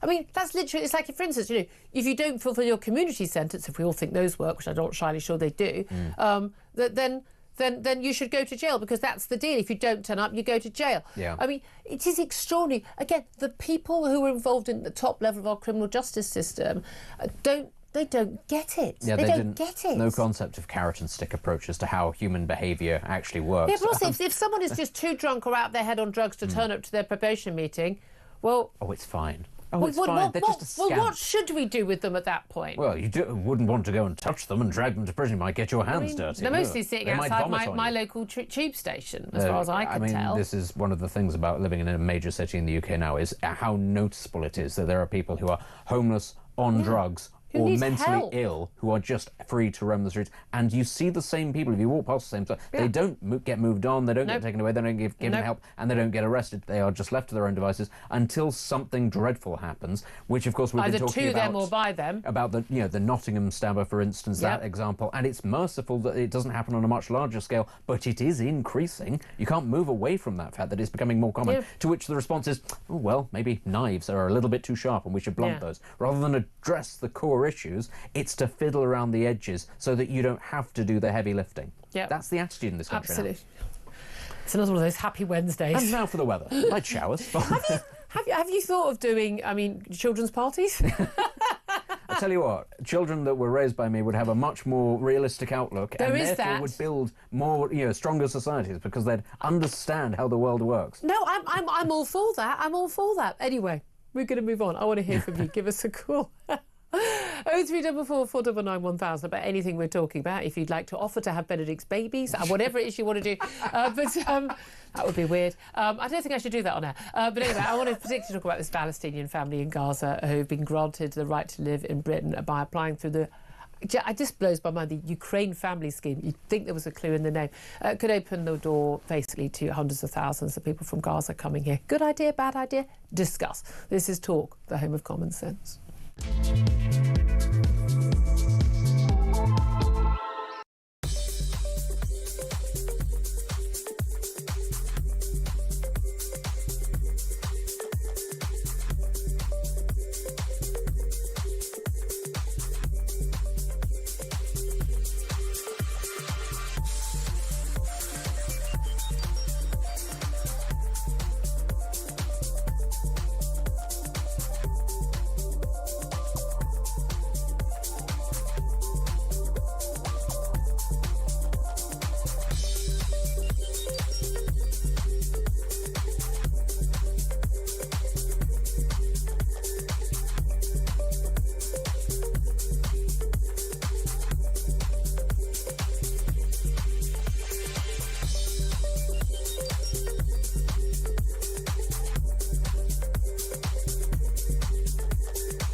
You know, and I know, and your viewers know, if this had been somebody from any other political party, it would have been Keir Starmer and the Labour Party who would have been leading the charge, saying they have to be shown the door. Yeah, but it was just disdain for the voters generally. And I mean, that's the worst sort of result that Keir Starmer can have, because it led to people like me having conversations about, is this what they really think of us? Is this what they really think of you?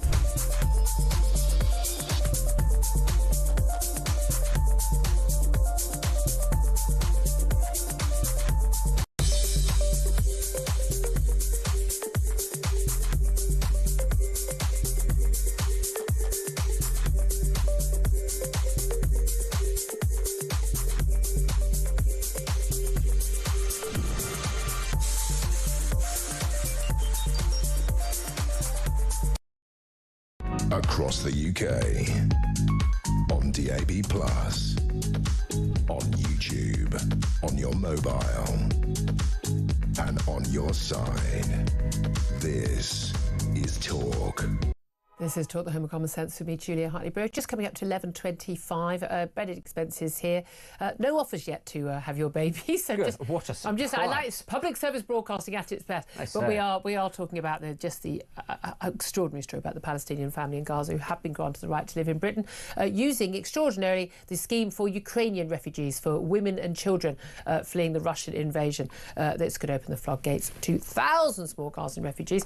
I wonder what your thoughts are. 0344 499 1000. I'm going to read a couple of actually the texts and the tweets we've got in a couple of moments about that. But let's go to the phone lines first. Daniel is in Epsom. Hello, Daniel. How are you?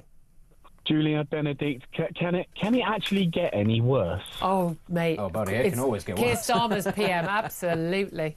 I mean, the idealist socialists are destroying the country before our eyes, and we can't do anything for 4 years. I mean, I just can't believe what's going on. Well, to be fair, I mean, this won't have been, this will be a tribunal, judge. It's not the government making this decision. But again, the abject failure of governments, Tories and Labour, to stop this, lawyer, judge-led activism and disinterpretation of human rights laws, they're all to blame. Yeah, but overall, the governing classes, the judges, they're not doing what the majority of British people want them to do, irrespective of... Well, not just that, Daniel. They're not actually obeying the letter of the law. They're completely, outrageously misinterpreting the actual law and ignoring basic things like the rights of British people to safety and security. Yeah, but they don't care about the white, middle and working class people in this country. They don't care about our traditions and our heritage. We are bottom of a very long list in our own country. I mean, if you've currently got 50,000 people on the Islamic terror watch list, and you allow 1 million people in from Palestine, many of which will be Hamas wolves dressed as sheep, do you think that number will go up or down? Do you think more British women will get targeted in sexual attacks and rapes? Will that number go up or down? Do you think the decline in our society in general will go up or down? We all know what way all of those three factors are going to go. When it comes to immigration, I'd love a government that attracts the brightest and the best with the most skills and the most money that will enhance our society. Absolutely. But by the way, also, the people who are going to be most harmed, actually, it's ordinary, moderate Muslims living their life here, getting on, who've come, families, heritage, or lived here for years, or they've come here to make a new life, to not live under extremist Islamist rule, to make their life here. They're the ones who are going to be most at risk, most intimidated by bringing over extremists. I mean, that's the reality. We've got entirely indoctrinated people who've been living under the rule of terrorists for the last God knows how many decades. I mean, what could possibly go wrong, Daniel? Well, the thing is, Julia, that the more and more you allow mass immigration from the Islamic third world, or the third world in general, if they haven't got any money and got any skills, they're just going to go straight onto benefits, or they're going to be taking more out of the system than they'd ever put in. And the public, the majority of people out there do not want it and have never wanted it. Why do we have to put up with this time after time? I'm sick of it, Julia. I'm with you. Daniel, I agree with you every single word, and I'm pretty sure so does the rest of the audience and most of the country, by the way, including most Labour voters, I think. Appreciate that. I'm going to go on there. I want to get to Phil. He's in Hertfordshire. Hello, Phil. Good morning, Julia. Good morning, Dominic. Good morning. Benedict. Oh, he's going to get upset. Happens every time. Sorry, I do apologise. Benedict, who is Dominic? I am sorry, sir. I agree with what your last caller was saying, Daniel. What do you folks think is the end game here? Because, we hear everything that's going on. Yes, we get it, we see it, we're annoyed with it. What is the end game? Yeah. What are they planning? It baffles me because, the woke, can we talk about the woke? Well, they're not the minority, they're the micro minority, the minuscule. Then we see everything that's going on in Palestine, immigration. What is the end game? What do they want? Why would anyone think this was a good idea? What is the purpose? Well, I tell you what the end game is, Phil. Diversity is our strength. Yes, but why? I know. I mean, why? I mean, is it control, Julia? I mean, I don't want to sound conspiratorial and all that sort of stuff. But do they want to control us? Because it sounds like they want to control what we can say, where we can go, and eventually what we can eat, what we can think, what we can spend our money on. Yeah. Well, no, I mean, most of it comes down to they just think we're all ghastly, ignorant bigots and fools, and they know better than us, and that's why they want, they're in favour of Brussels and the World Health Organisation and technocrats being in charge of everything. The only technocrat they don't want in charge of anything, by the way, is Elon Musk. Interestingly, Phil, thank you very much for that. Benedict or Dominic Spence, what do you? It's not really about control. I don't think. If it was about control, they would, I think, spend a little bit more time on the police, if nothing else, in order to control things properly. And I just. I wouldn't mind a bit more control. I do dislike it when people sort of start off by labelling it entirely as socialist or communist, because let's be very clear, China's economy is doing fantastically well. It's a communist state. Whatever you could say about Lenin, he built a lot of houses, a lot of factories, and Stalin took the military and national security and the police very seriously. Some might say a little too seriously. So, actually, it doesn't have to be communism or Marxism. Yep. I wouldn't even say it. It's something else. It's a bureaucratic ideology. It's a sort of a mutation of liberalism. No, it's a snobbery. Well, it's a patronising view that they know better than us, and if only we would just sign up to the programme. I think just describing it as the blob is actually about as good, because it just seems to envelop. Could you put your finger necessarily on what ideology? No, it takes bits from different things and it just smothers things. We're going to go to a break. We're going to talk about that the assisted dying bill in a minute, but I just want to throw another story in that's just been handed to me in the story. Rachel Reeves, the Chancellor, has basically followed on from what Keir Starmer, the Prime Minister, has done in terms of getting rid of those portraits. He got rid of his portrait of Margaret Thatcher. I mean, you'd think the first woman Prime Minister, still voted one of the most popular Prime Ministers of all time in this country. I wasn't on the right then. I'd still vote for as one of the greatest Prime Ministers of our country. But he removed it. And Shakespeare, God forbid you wouldn't want any white culture or Tories. I mean, if she'd been a Labour Prime Minister, oh my God, that would be out of his will and pride of place, wouldn't it? Reeves has followed. First woman Chancellor. Remember they went on about that? Apparently she didn't like to have all these male predecessors, David Lloyd George, Benjamin Disraeli and others who were put in the artworks in her office. She's decided to replace those with abstract art depicting social distancing and COVID anxiety. I mean, they're not going for a feel-good vibe, are they? Not going for a feel-good vibe in the Treasury. I've been given the pictures. I'm not allowed to show you them because we haven't got the copyright on them. They're absolutely horrific. Just imagine I took a crayon and I just did they're a sort of squiggle. red and black sort of scribbles and of misery and pain and sadness. And that is what the Chancellor has decided to put on her walls. And I can't tell you how gloriously apt that is, given the pain and the misery that she's inflicting on this country.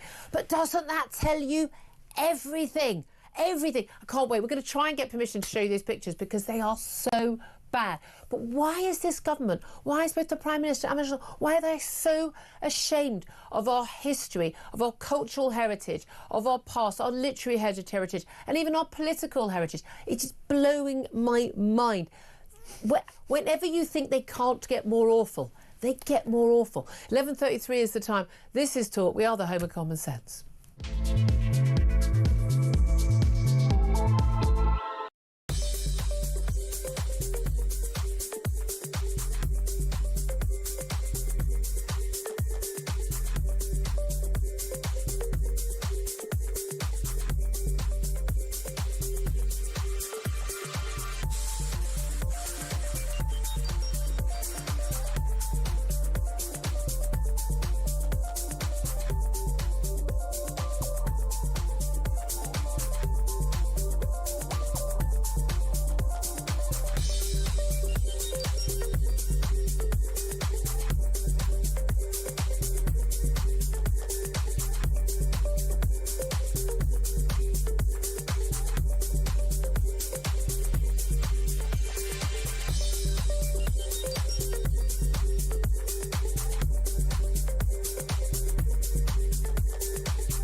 across the UK, on DAB+, on YouTube, on your mobile, and on your side. This is Talk.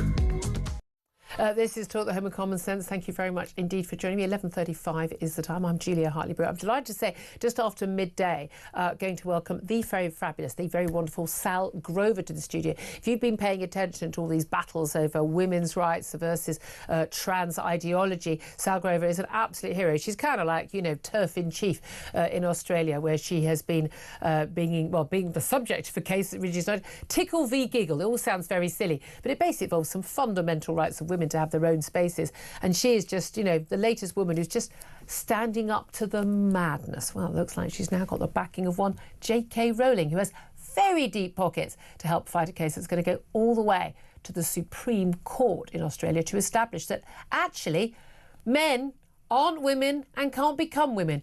The fact that that needs to be stated in the Supreme Court case is a little bit worrying, but we'll talk to her about all of that. You do not want to miss that chat. It's coming up just after 12. Right now, let's turn our attention back to the assisted dying bill. The future of that bill is now in jeopardy, we're told, as many MPs who'd supported it at the second reading in the House of Commons on the basis a lot of the safeguards that were there are now saying they're wavering on support. As in the committee stage, the MP, the Labour backbench MP, who has actually brought this case, Kim Leadbeater, has basically completely backtracked, gone back on everything she has said before in terms of having lots of safeguards, including, crucially, this was vital for me, we're having a High Court judge basically making the final decision over whether someone should be given the right to die. Let's talk to Tom Hunt about that now. He's a former Conservative MP. He's now head of media at the Right to Life and a campaigner against this bill. Very, very good morning to you, Tom. Good morning. Thanks so much for joining us. Now, you and I come at this from different points of view. I've always been a supporter of assisted dying, and I was certainly in favour of this. But my view, actually, early on was I thought the bill should go further. It shouldn't just be for people who are judged by doctors to believe to have only 6 months left to live, but people who are living with interminable pain and difficulty as a result of long-term injury or illness. I wanted to expand it, but it was always crucial to me that we had safeguards, because we have seen in many parts of the world, in America and elsewhere, where they have brought in assisted dying with supposedly strong safeguards, that actually it's been a very, very slippery slope. What do you make of the changes since this has gone to the committee stage and MPs have been discussing it, and these changes, particularly with the idea of a High Court judge having the final say, being thrown out? Well, to be honest with you, I'm really angry about how this has been handled. I'm not angry that there's people who disagree with me on the principle. I mean, I think we're all coming at a place of wanting to do the best for vulnerable people, yes, wanting to end and minimise suffering. So we're all coming at it from that place.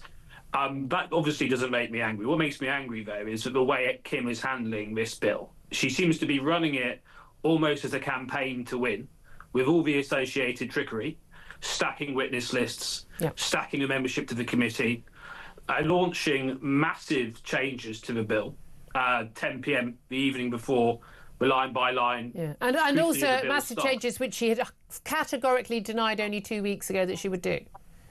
Yes, and of course at second reading we had, I think, over 60 MPs had actually cited that High Court safeguard as being crucial for their qualified support of second reading. So I think it's the committee sort of descended into farce. I think there's 35 clauses this bill committee needs to get through. They spent hours sitting yesterday and didn't even get through one clause. Yeah, doesn't bode very well, does it?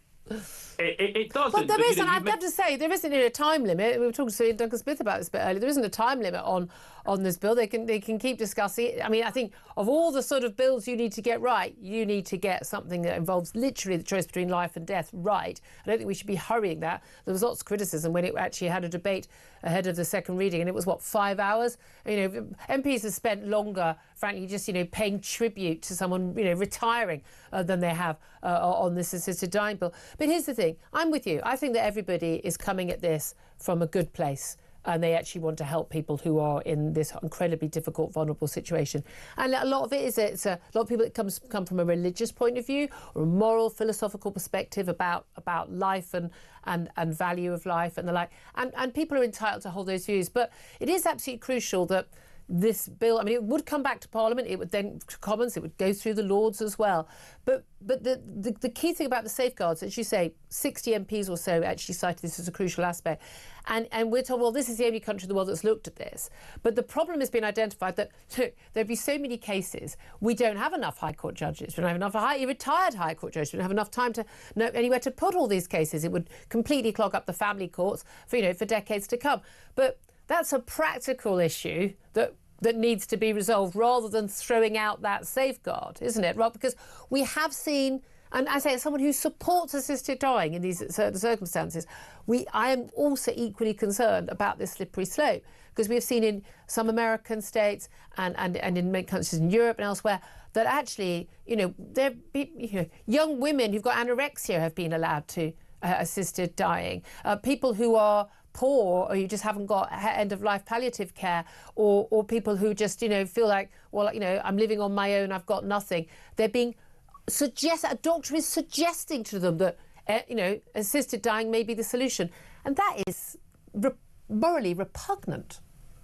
Well, I mean, I've looked at every single place where this has been introduced, and I think there's been horror stories. I think there's been degrees of horror stories. We've obviously seen Canada, where it now accounts for 1 in 20 deaths. Yeah. And the number of people who are going for this in Canada, it's socio-economic reasons seem to be driving it, things like loneliness, feeling like a burden. Yeah.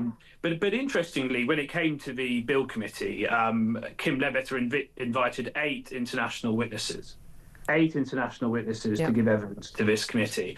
All 8 were on record for being in favour of the principle. Yeah. Interestingly, there was no one there from Canada. There was no one there from the Netherlands. So Professor Theo Boer, who's been at the forefront of this for 2 decades in the Netherlands, wanted to give evidence, not invited. Yeah.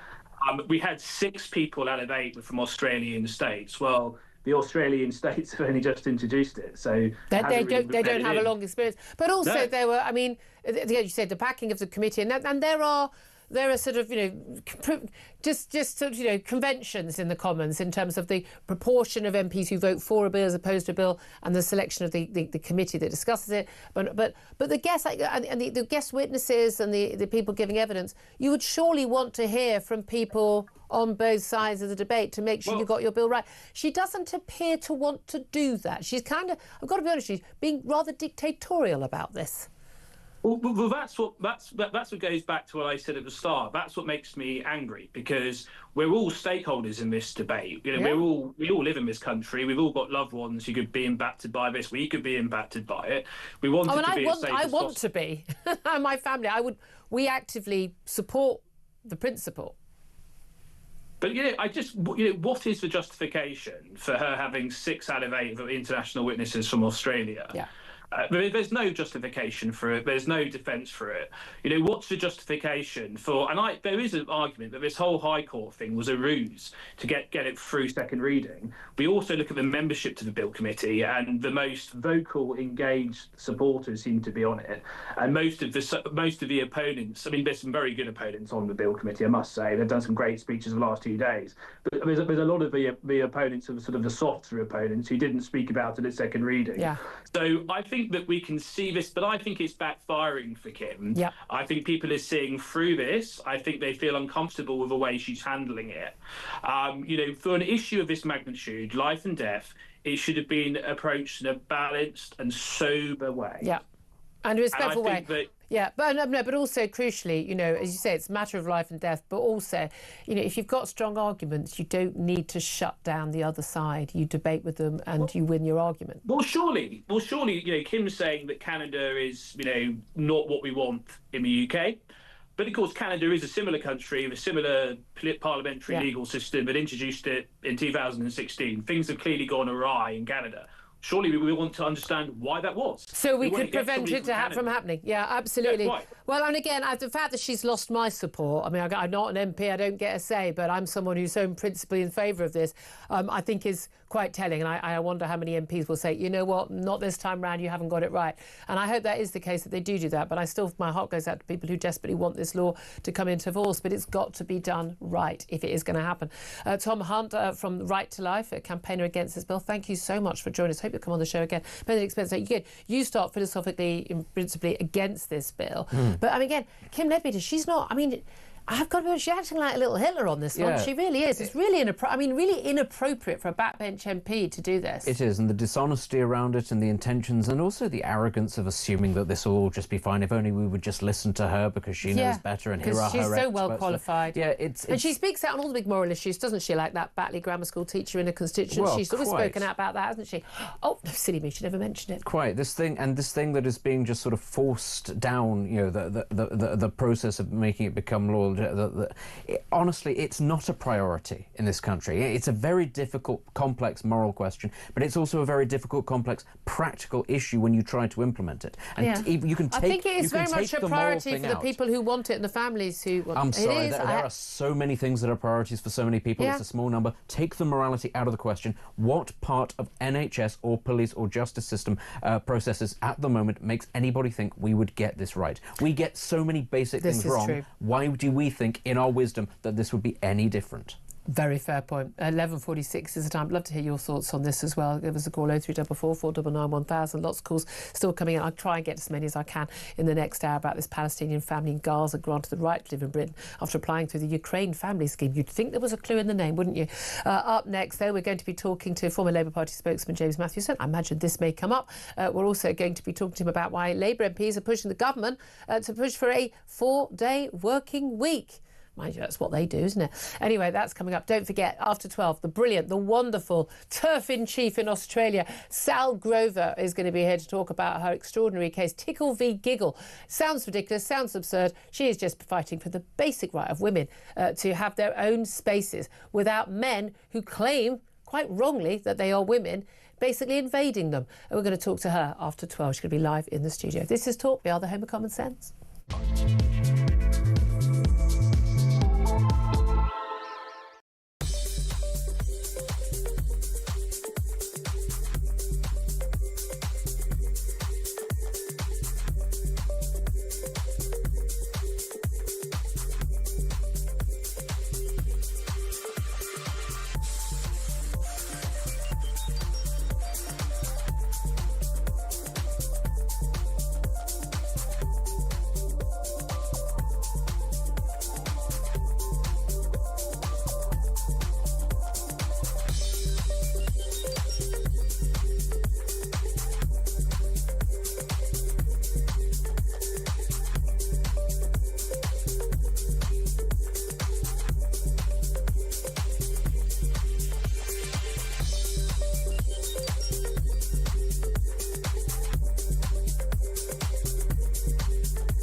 I think this human rights nonsense has just got completely out of control.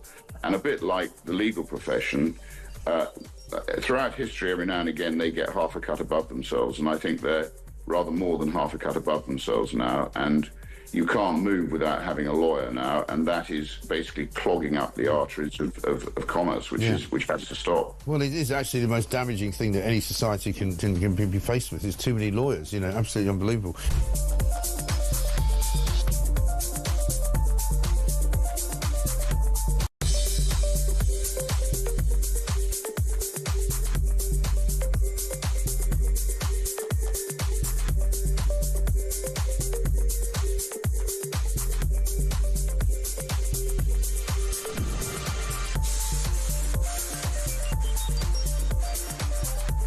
Across the UK. On DAB+. On YouTube. On your mobile. And on your side. This is Talk.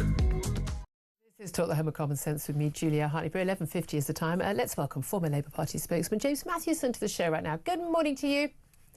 Good morning, Julia. Thank you very much indeed for joining us. I'm just wondering, first question, roughly how many Palestinian families from Gaza do you think that we should take here in the UK under Article 8 of the European Convention on Human Rights on the basis of their exceptional right to come to this country because their homes have been destroyed, under the Ukraine family scheme? I don't know. You don't know?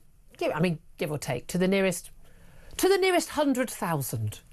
Let's make it vague. I don't think any Palestinian who wants to remain in Palestine should be moved Gaza. anywhere. There's no place called I don't think there is anywhere called Palestine, is there? Gaza. So why do you think this family, two parents, 4 kids, they've been given the right to come to this country under Article 8, a right to a family life, because apparently one of them's got a brother here. They haven't seen him in 17 years, but they're very close.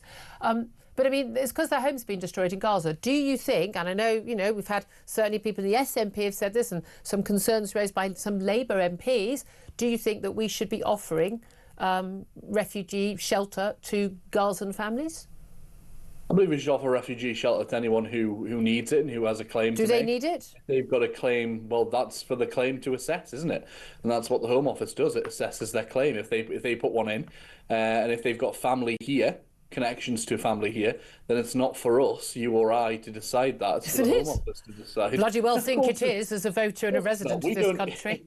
I know you would love to sit and assess each asylum claim on your show every day, Julia, but you can't do that. I think I'd probably make better decisions. But you don't, in principle, have any issue with families from Gaza, Palestinian families raised on a diet of extremism from Hamas for the last God knows how many decades. You don't have an issue with them coming to this country. Do you think they'd make a good contribution to this country? I think anybody who wants to come to this country to make a contribution to it has the potential to make a contribution to this country. So a good contribution. Welcome applications from anyone and everyone. Everyone can make a contribution. It depends, is it a good contribution, one that the rest of us would want? Let's start weighing up whether, the people who are already here and people who live here make a good contribution, shall we? Where do you draw the line? There's an asylum system in place. I draw the line about whether we invite more people. We've got enough of our own wrong-uns, enough people who aren't working. I don't think we import other people, but particularly people who've been raised on a diet of Islamist extremism and hate to be under Hamas to come to our country. I'm just saying, is there a reason, do you think, why, I don't know, the Jordanians, the Egyptians and the Saudis don't want these people? Have you been to Palestine? Have you met with any Palestinians? No, there's no place there isn't a country called Palestine. I've not been to Gaza. Those of us who recognise Palestine recognise it should be a state. Well done you, but there isn't a state called Palestine. I'm stating a fact. If you believe in a two-state solution, which isn't a radical thing, by the way, that's a moderate position. I know, it's why Hamas doesn't believe in it. Anyway, but either way, that's irrelevant. Do you think these people do have a right to come here and they could make a contribution, yeah? I believe anybody around the world who wants to claim asylum in Britain has the right to put an application in. Simple. It gets dealt with then by the Home Office. Yeah. It's as simple as that. And as we know, the Home Office is fabulous at making the right decisions. It's quite terrifying, because I think I have a horrible feeling that even though you're a former Labour Party spokesman, that actually this is kind of the view of the Labour Party, isn't it? And a lot of Labour MPs. I think it's the view of the Conservative Party as well. I don't think it's. I wonder why they're not in office anymore. I do not think it's a radical view, because there is so much misinformation and misunderstanding about the asylum system. We should be, why shouldn't we have an asylum system like everyone else around the world? You have an asylum system, people can claim for it. Why would we allow someone from Gaza to come in under the Ukraine family scheme? I mean, you'd think there's a clue in the name. We're talking about, if you're a country who can't even handle applications being processed, that's embarrassing. It's an embarrassment that we can't handle that our Home Office can't handle applications. We can't secure our borders. But anyway, your old boss, Keir Starmer, he's smashed the gang, so we got all that sorted. He's not my old boss. He's on completely the other side of the Labour Party to the side I was on. However... It's only one Labour Party. That's his strategy, isn't it? That's what he's talking about doing. So we'll see if it pays off. All right then. Well, I mean, he wants to hire a new independent inspector of the borders who lives in Finland and wants to work from home in Finland half the time. But I'm sure that would go down very well, because we've got a bunch of Labour MPs, a dozen left-wing Labour MPs. I wonder if you support them or not. They're pushing ministers to introduce a 4-day working week as part of the overhaul of workers' rights in the Employment Rights Bill. Would you support that? Yeah, entirely. Fully on board with the 4-day working week. The campaign who've been running the 4-day working week across Britain have had really, really, really positive engagement with the private sector. Some corporations who you would never expect to be champions of workers' rights in particular ways, who are now fully backing the 4-day working week, because they're seeing the way the world's working and that it's moving towards automation with AI. People are, going to be wanting a better deal in the workplace, and that marketplace should be beneficial to workers as it is towards businesses. I'm on air and I do other work, but I'm on air here 4 days a week. But I thought it was only reasonable when I cut my work down from 5 to 4 that I took the pay cut that commensurate with that, because I wasn't expected to be paid the same to do fewer hours. The thing I've always found strange that people want to do a 4-day working week. That's one conversation to have with their employers. It's another when they say, but I want to be paid for 5 days, because when we're told, oh, but people are getting just as much done in the 4 days as they're used to in the 5 days. What I hear is, I'm spending a fifth of my time doing very, very little, as opposed to actually people are working more efficiently. They just haven't been working efficiently before. So the answer is that people just work more efficiently for the 5 days, surely. But why is it 5 days? Well, because we kind of need to have some kind of production level. I mean, people have... people have coped pretty well with that for the last, more than probably a century, haven't they? You could say people coped with it being 7 for 200 Well, they didn't. days. I mean, they didn't. They didn't, did they? I mean, people aren't coping with it being 5 now. Well, they are. Who isn't coping? I mean, only snowflakes are coping with that, for goodness sake. Never mind, that's all right. I mean, it's not a very nice way to view people who have mental health issues, Julia. But I mean, at the same time, who mentioned mental health issues? I said mental health. I said I didn't mention mental health issues. I said snowflakes. People are pressed hard in workplaces, and people work hard. I think a lot of people do absolutely bugger all day. Fantastic. I've worked in lots of offices. Yeah. I can assure you there's a lot of people who do absolutely nothing all day. But I mean, do we not want a better quality of life for people anyway, generally, I would like a better quality of life. I think a better quality of life comes from enjoying your work. If you're lucky enough to be in that situation, being well paid, achieving something. But I think also work-life balance, I get all of that. But I think also people would be happier if we were a wealthier country. We could share it. If we were a bigger pie, we could work it out. And that involves people being productive, getting stuff done. Wouldn't that be useful? It's always funny though, isn't it? That the people who, you and I and people who are happy in our careers, presumably, think you're fairly happy, I'm fairly happy. People who are happy in their careers are always the ones to say, well, why don't people want to work long? Because most people aren't happy in their careers. Because most of the jobs that need done aren't jobs that you or I would even want to do tomorrow. Well, I've done a lot of those jobs which apparently people don't want to do. But here's the thing. We still need them done, and we need them done well. Yeah, I left school when I was 17. I've worked those jobs. I've worked every job I can. I don't have a degree. I came through working to get into politics by accident through trade unionism. And, I understand fully what my friends work every single day and what their lives are like. And when they say that, look, I want to do less of it, but I still want to be paid the same, why isn't that a valid... Because we can't afford it. That's why, and people end up losing work.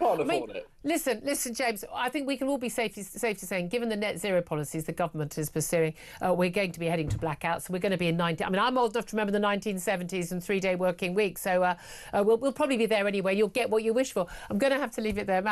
James Mathewson. Sorry, James, former Labour Party spokesman. Thank you for that brief word from Benedict Spence, because your face has been a picture throughout that. Well, yes, I don't have enough time to answer all of that. All that I'd say is, yes, the move towards fewer working days and AI and all of that, it won't end up with people being paid more. It will then see a suppression of wages when people are then hired, which will mean that you will earn less. That's why companies are embracing this, because they know long term they're not going to have to pay people so much. I know. It's just mind-blowing. An awful lot of people who've never run businesses apparently thinking it's all going to be great. Anyway, more from Benedict coming up. And next up, we're going to take the news. Then we're going to be talking to the brilliant Australian women's rights champion, Sal Grover. You don't want to miss this. This is Talk.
across the UK, on DAB+, on YouTube, on your mobile, and on your side.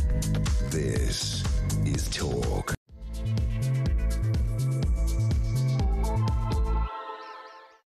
Very, very good afternoon to you. This is Talk, the Home of Common Sense, with me, Julia Hartley-Brewer. And whether you are listening on DAB+ radio, on your smart speaker, watching on YouTube, or on your connected device, it is absolutely fabulous to have your company. Thank you very much indeed for joining me. In just a couple of moments, I'm going to be chatting to Australian businesswoman and women's right champion, Sal Grover, about her extraordinary legal case in Australia. Tickle v Giggle is what it's called, but it's a darn sight more serious than the name suggests. We'll also be talking about the general latest trans-ideological madness that is afflicting us here in Britain. We're also going to be talking about Israel's Prime Minister taking up Donald Trump's offer to defeat Hamas if they do not release all the hostages, not just the next three scheduled for release on Saturday.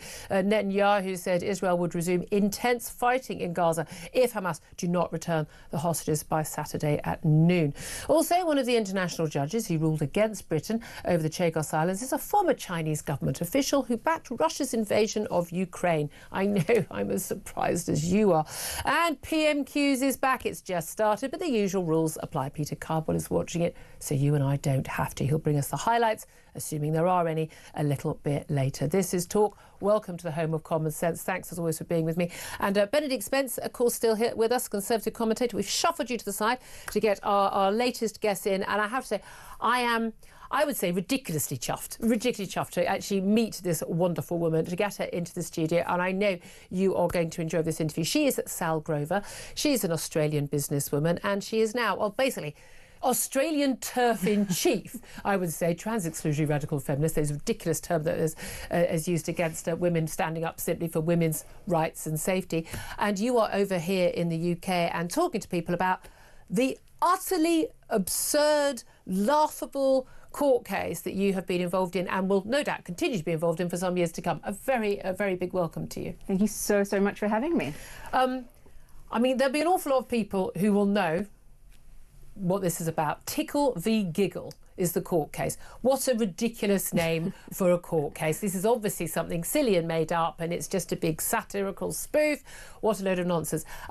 It isn't, though. It's very serious. It's kind of taken over your life. So can you just take us back a few years now, actually, and explain what this case involves and how did it start? Okay, so basically I created an app exclusively for women, a social networking app where women could connect to find like roommates and chat about pregnancy, anything that was like specifically for women. Why was it just for women? Because how we came up with the idea, I was coming off working in Hollywood. I'd sort of been there in sort of this pre-Me Too world, and it was as horrible as sort of everyone says. And when I was sort of in therapy, recovering from it, my therapist said, you need a strong female support network in your life. And I was like, oh my God, it was a light bulb moment. I could see how different my life would be. So it was actually when my mum and I got the idea to create an app for women where you could basically have a women-only support network in the palm of your hand. Perfect. So it wasn't in response to any of this stuff that is happening. I didn't know any of this. I hadn't heard the word TERF before. You were living a normal life. Yes, I was in reality. Yes, exactly. Yeah. So you set this app up. Yep. Great. And everything went well. And there's no need to interview her.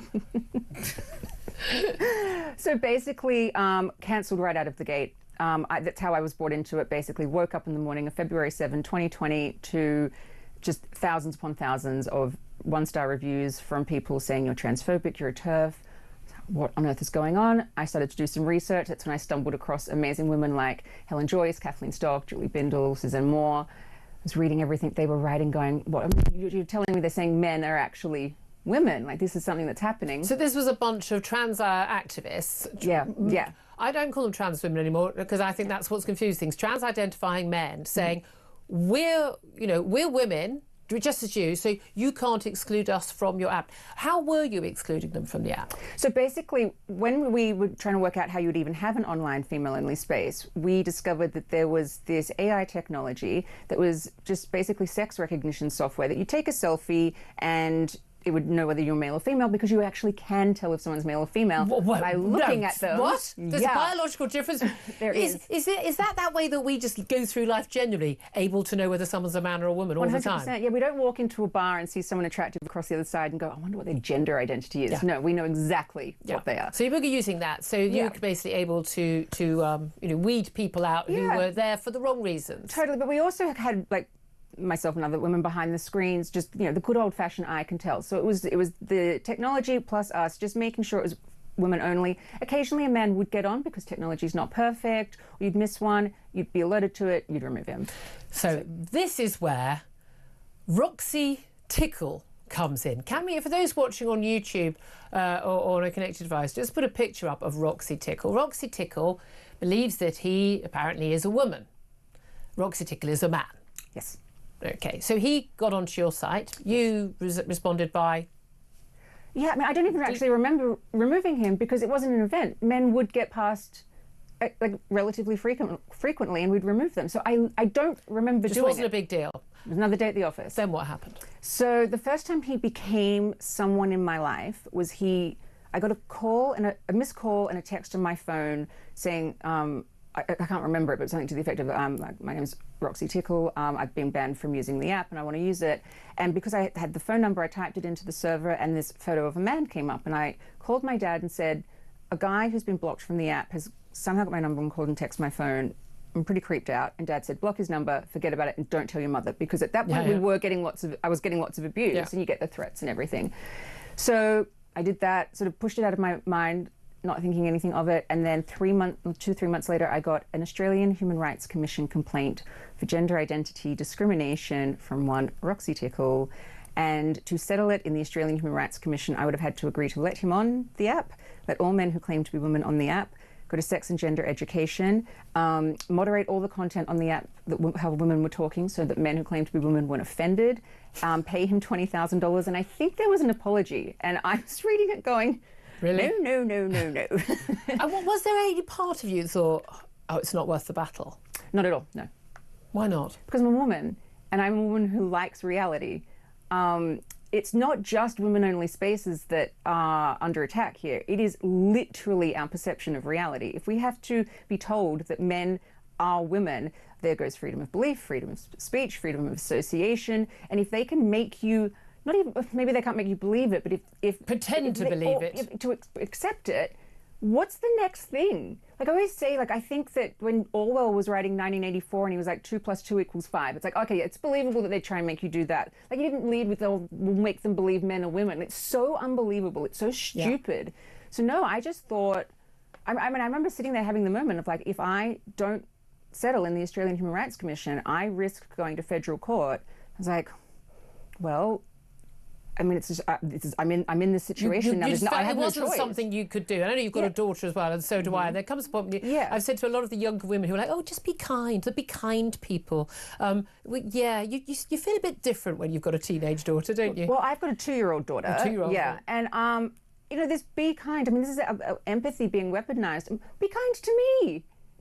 Like, why is that? Like, when I realised that we had to be kind to these men who claim to be women who were being so cruel to us, I'm like, no, that's not how it works. But this is the thing as well. You like a lot of the people who've become absolute heroes of mine, the Maya Forstadters and others, they didn't choose this fight. You're a successful businesswoman. You go, I know what, I'm going to set up this app. And then it happened to you. Yes. They came for you. Yeah. Right. So let's talk about what happens next, because it goes to court. Of course, these things take a long time. Yep. They cost a lot of money. Yep. How were you able to fund the court case? Because to fight, he brought the case, well, basically, the case comes to you. The case, so he filed in federal court, and the first round in federal court was just over $500,000. So I did that by I crowdfunded. Wow. I mean, I don't have... Like most people, I don't have $500,000 to overall it's going to cost over $1 million to fight this, and I don't have that sitting around. So on gigglecrowdfund.com is where we have been crowdfunding it, and we will put out the link. It's literally been the support of people all around the world who care about not just women's rights but the right to acknowledge reality, who have supported us along the way. And I mean, it's been I suppose, intimidating in a way, but also very inspiring, seeing how many people do actually care. Exactly. Now, this goes to court. It's argued in court. He argues that he is a woman and therefore he has a right. I mean, he's not a woman. I don't know if we've got another picture of Roxy Tickle yet. I mean, there's a picture of him as he lives his life as he believes a trans woman. Do we have the other picture of him? Okay, we're going to get that. But I mean, another picture where he's quite clear. I mean, he's quite clearly a man. Why does he want to be in a women's only space when he's a man? It's very, very simple to that. But let's go back to the court case. You go to the court last summer, very lengthy case. Mm-hmm. Last summer, you lost the court case. Now, you'd expected to lose. It's just you prepared yourself. Prepared myself to lose. Basically, in Australia, we are literally the canary in the coal mine of how bad this can get. In 2013, in our Sex Discrimination Act, they took out the definition of man and woman and they put in gender identity. And it completely muddled the act. And it's not like for over a decade it was working. The Australian Human Rights Commission was intimidating many women-only gyms and many women-only organisations who did crumble because it is intimidating, it is expensive. I'm just incredibly stubborn. They just picked the wrong girl. Whoops. I often wonder if they regret it. But that's where it's different from the UK, where it's actually, there's been, I believe, misinterpretation of our equality laws, and gradually on tribunals and cases, we are getting that chat. I think we're going to win that. But you're in a different situation. They're trying to change the law. The law has already been changed long ago in Australia. And so it had to be tested, basically. So this was the first test, and it wasn't just the first test case in Australia. Actually, it was in the world of the first test case in common law of sex versus gender identity and which one has more weight. And the judge in our case basically tried any which way he could to find where he could get gender identity to have more weight than sex in the Sex Discrimination Act. And he ruled at the end that, men can be women. And not only that, sex isn't binary and it's changeable. Yeah. But nonsense. He ruled nonsense. Absolute factual nonsense. It's a lie. But again, this is with the whole point of the Sex Discrimination Act, the whole point of these acts is because of the fundamental physical difference between men and women. There's a reason why we have women's sport, why we have women's changing rooms, women's prisons. There's a reason why it all happened. And again, I keep pointing out to people, this wasn't given to us. There was a reason why women fought for these things. Completely. And this is the frustrating thing in Australia right now, that we have politicians that will not touch this issue. They're saying we're not going to import Trumpian politics, it's a culture war, or there's no issue. And I'm like, well, if there's no issue, can you please let your courts and the Australian Human Rights Commission know, because they have no problem making it such an issue that they will drag women through litigation for potentially 5 years. Yeah, I'm really fed up with a lot of men telling me there's no issue. But also, I'm with you. I don't think this is just about women's rights and women's safety. I do think this is about, Orwellian levels of thought control and telling us that up is down and black is white, 100%. And us simply saying, no, we're not going to play it. And as you say, where does it go from here? So you lost that case. You go to appeal. Talk us through what the court process is, and you've got to go all the way to Supreme Court because you need to get the law changed. So how many different stages do you have to go through? So at the moment we're in the appeal to the full federal court. So that's 3 judges. So we had our first case management hearing yesterday in Australia. So it was very quick. The next interlocutory hearing is for April 7th, and then the actual appeal will be heard in August. We'll hopefully get a decision by December.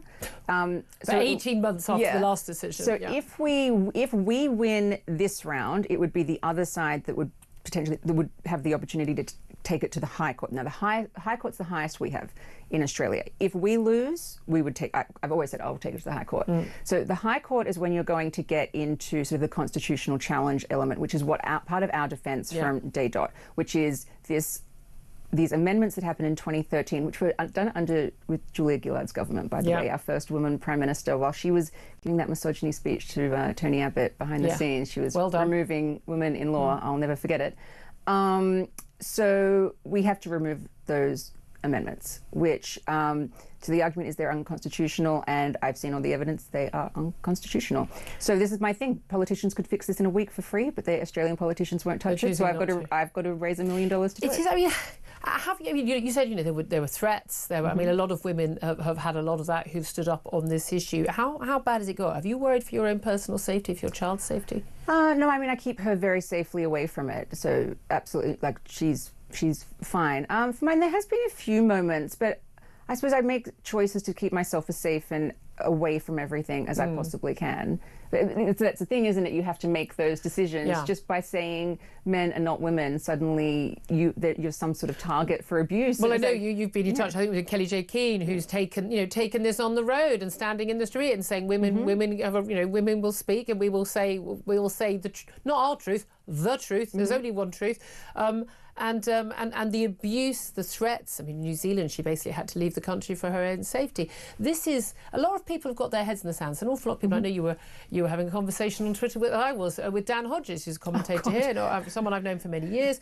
And it's amazing how many people are just sort of going, oh, I just don't know what the issue is. And it's just sort of, well, yeah, you haven't been living this for the last 10 years. Well, he actually, I had an interaction with him, and he said, you don't have to make an argument about it. You don't have to do anything. Just say they're not allowed in because they're biologically male. And I'm like, oh, why didn't we lead with that? What do you think we have been saying? That's all we're saying. We've tried to be respectful. We've tried to be kind. We've done everything. We are up against deranged people who are very angry that we are basically interrupting their delusion and trying to just bring reality back to the situation. Well, that's the thing. So I want to ask you, what do you think the motivation is? Because I can remember a time when I would, as a younger woman, I really railed against, certainly a big thing in Britain, sort of gentlemen's clubs where all the power, so all the politicians, the journalists and the judges, they all meet in the same places, and they've got that power. They make those networks, and women were excluded from that. And then they've set up some women's clubs, and largely those clubs have mostly become both sexes over the years. But I could see the argument people where power is entrenched somewhere and other people are excluded. But this wasn't an app about power. This is just about women being able to speak freely. It's like women wanting to go to the gym without having some muscle-bound bloke sweating over and explaining stuff to her and grunting.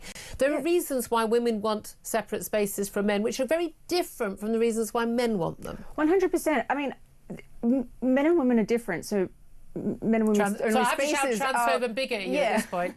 Men and women only spaces are different, and the reasons for them. Now, I'm actually not opposed to male only spaces for recreation at all. I think there has been a little bit of overreach there, and I think that men should be able to have I've changed my view on that men now. only spaces. But once upon a time, it was where power was hoarded, and it was right to dismantle that because women are 50% of the population. So when there's decisions about society made, women should be involved. But for recreation, there should be no controversy about men and women having their own spaces to choose to go to.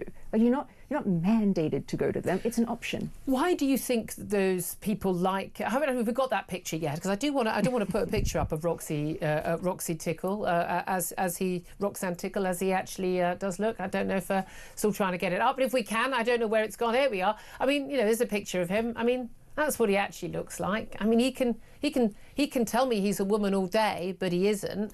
I don't even like using the term trans woman anymore, simply because it just confuses people, and I think that's where we started making mistakes. You're probably like me. I used to use people's preferred pronouns because I just wanted to be nice and polite. Well, I realised early on that was where we got the problem. We've ended up having women having to refer to their rapist in court as her penis. I mean, that's the madness you go down.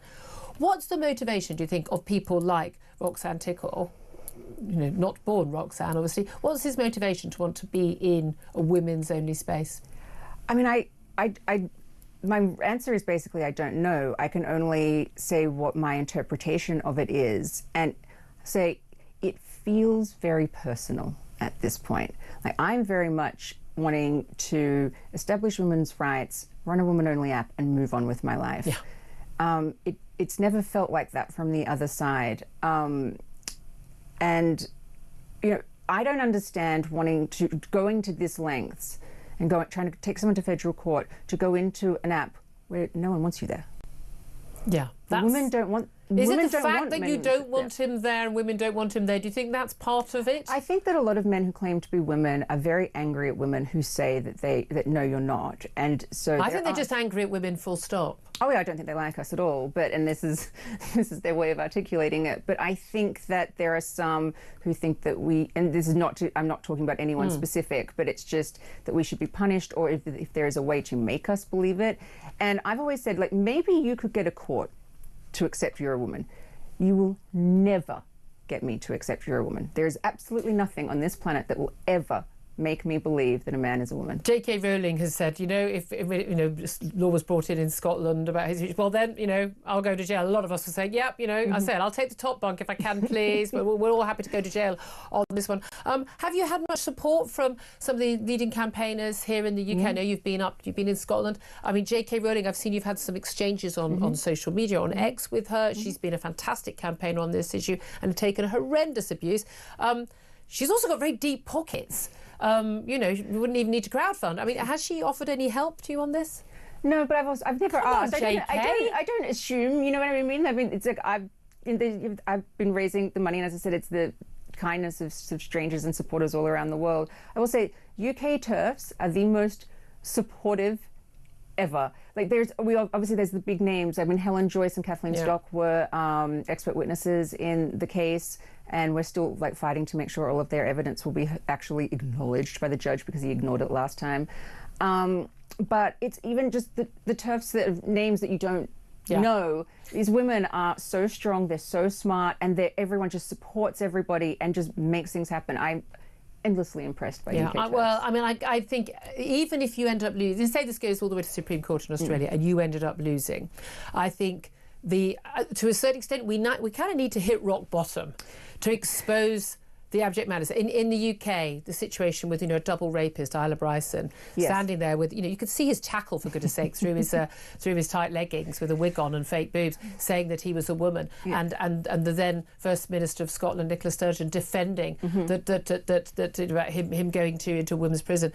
You kind of have to have the absurdity spelt out for people to go, oh, hold on, this is utterly insane. I think so, and I mean, I think over the next 2 years is going to be this appeal and then going to the High Court. The political climate is rapidly changing. It's undeniable. It's not 2020 anymore. So I think that Australian politicians who are not actually picking this issue up are fools. Oh, they're way behind the curve.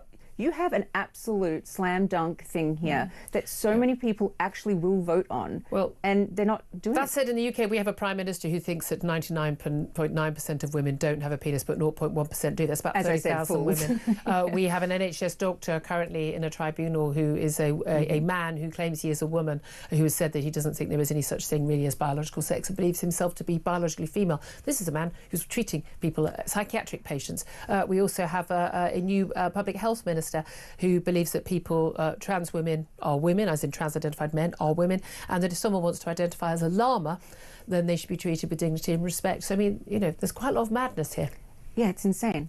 It's worse nightmare stuff. It's dystopian. And as I said at the very beginning, if they can make you accept men as women, they can make you accept anything. So this is a fight for our dignity as human beings in a society. That we have control of how we see the world. Absolutely. I won't give it up. No, but before I let you go, though, let's bring in Benedict Spence, who's listening to all of this and has joined us for the whole show. What do you make normally of this? I go to my male-only space at the East India Club and I ignore all of this because this is somebody else's problem. But this is ultimately why you have to have single-sex spaces so that you can be around like-minded people. Yeah. And the big giveaway, of course, as to why these people, let's say magically somehow they were women, they would understand why it is that women feel very strongly about this. They would have some empathy, but they don't, and instead they behave like men. They're very aggressive, they're very bullying.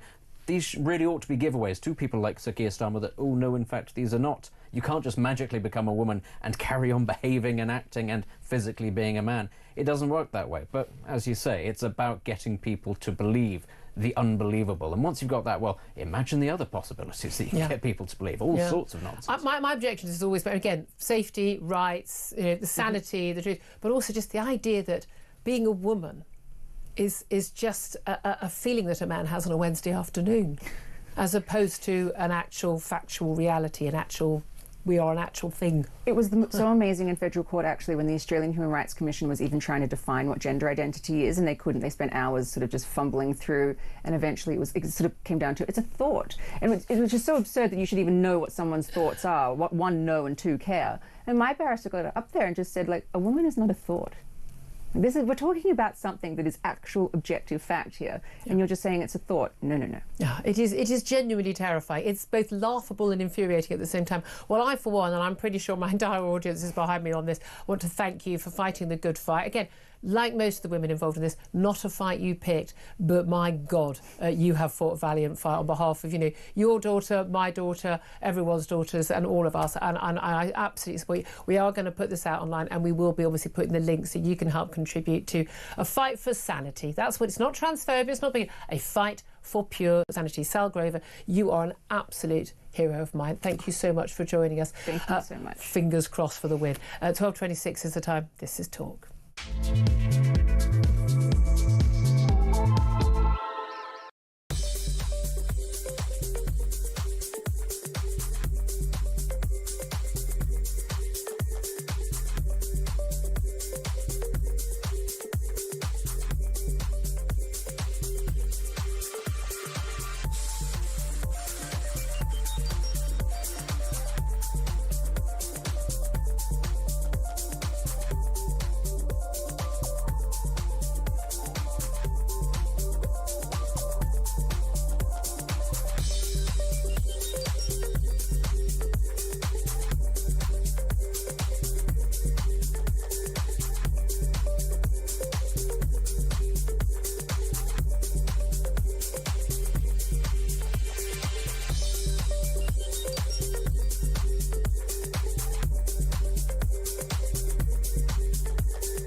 Government borrowing costs hit a 27-year high, and the pound is taking a pounding. Gloomy economic data is expected to show inflation and growth are off course. Let me ask again, and can you please be clear? Will Rachel Reeves be your Chancellor for the duration of this Parliament? Rachel Reeves is doing a fantastic job. She has my full confidence. She has the full confidence of the entire party. Can Rachel Reeves hold on as Chancellor?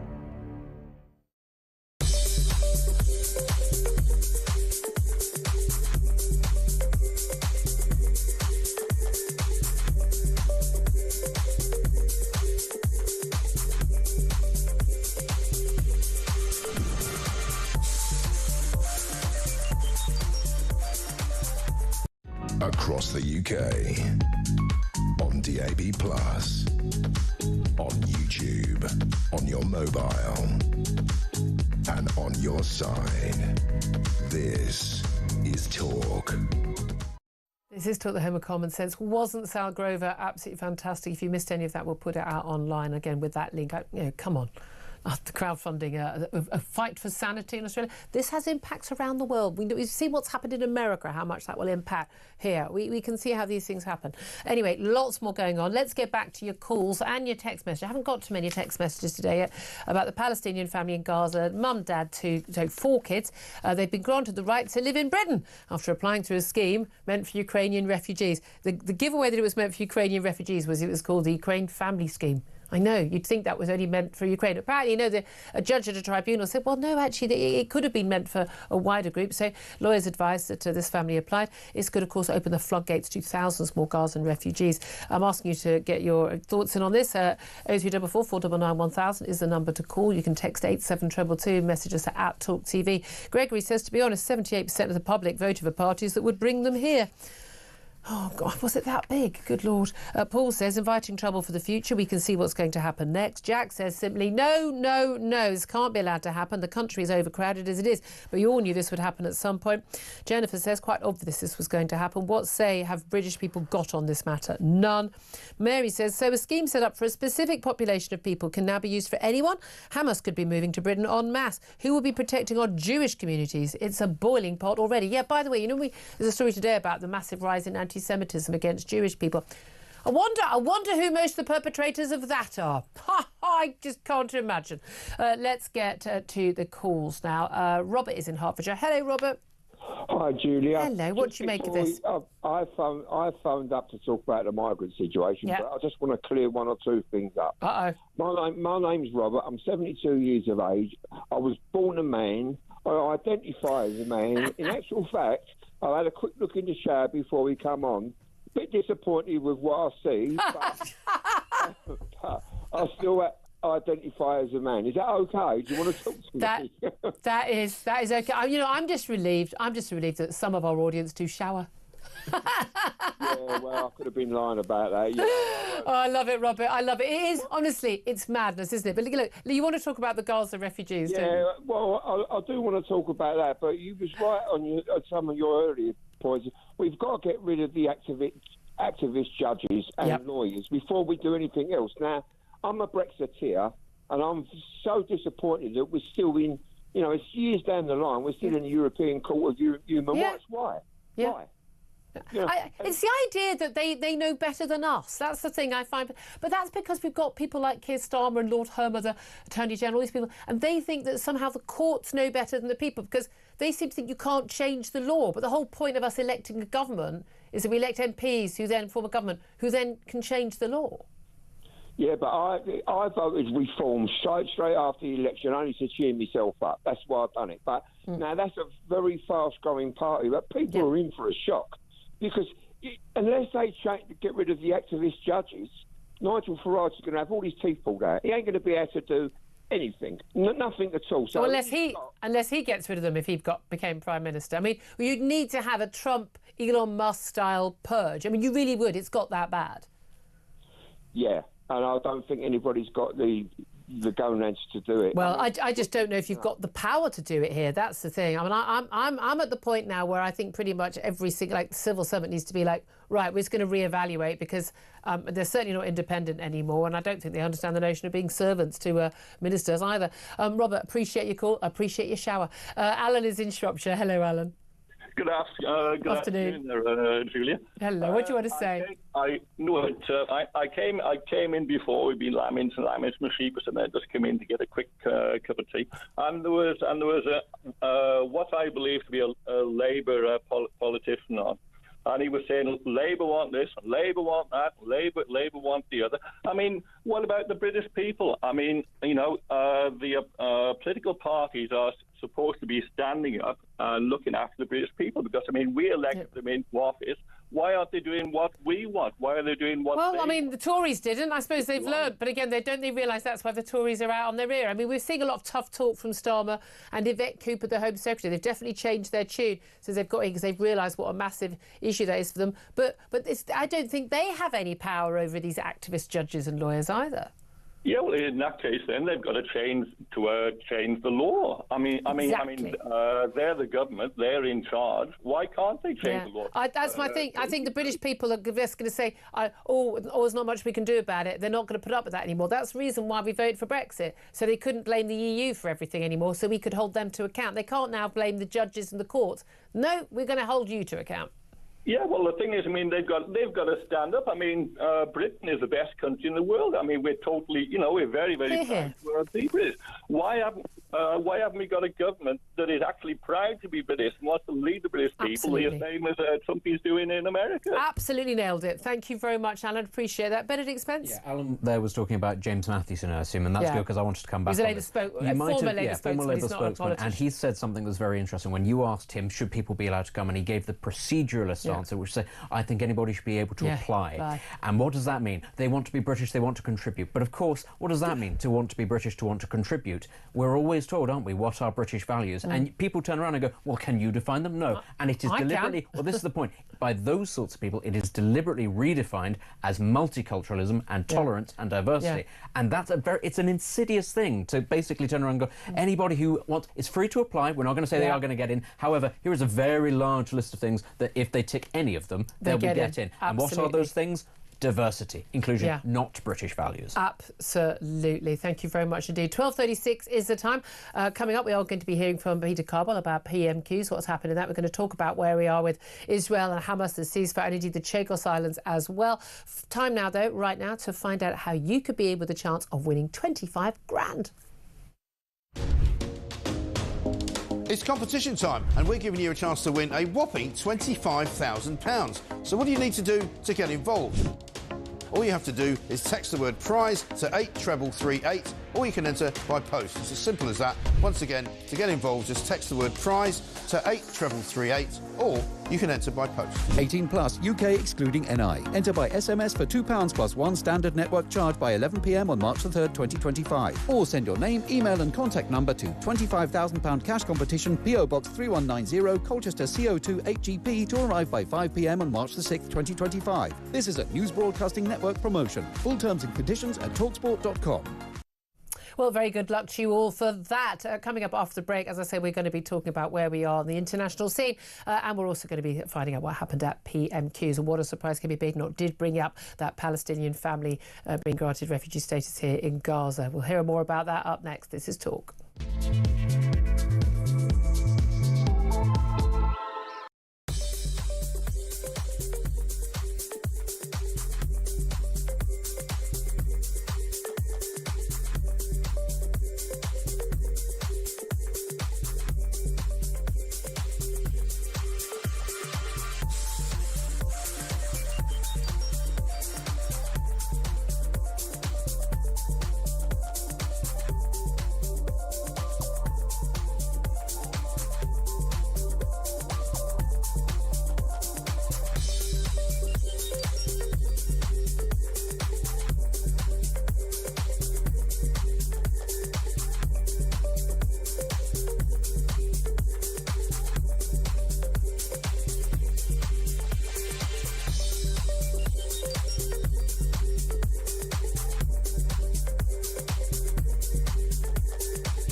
Across the UK, on DAB+, on YouTube, on your mobile, and on your side. This is Talk. This is Talk, the Home of Common Sense, with me, Julia Hartley-Brewer. 12:39 is the time. Benedict Spencer with me as well. Let's turn our attention to what is going on in Gaza and Israel. We've been talking about the Palestinian refugees coming, but what's actually happening there with Professor Anthony Gleeson, a security and intelligence expert. Very good afternoon to you, Anthony. Good afternoon, Thanks Julia. so much for joining us. Well, we've got this, this ultimatum initially from Donald Trump and also now iterated from Benjamin Netanyahu, the Israeli Prime Minister, this midday Saturday deadline, not just for the three hostages who were due to be released under the first, the original ceasefire terms with Hamas, but for all of the hostages to be released midday on Saturday, or basically we return to war. What do you make of that? What do you think will happen? Well, what I make of it is chaos, I'm afraid. into an already chaotic situation, a scene of total destruction, really. Further chaos has been injected by Donald Trump, first of all saying that some 2 million Gazans need to be displaced to Jordan and Egypt, and if Jordan and Egypt don't agree, he'll stop aid, and now saying that unless all the hostages are released by Saturday, all hell will break loose. I mean, many people will feel that all hell has already broken loose.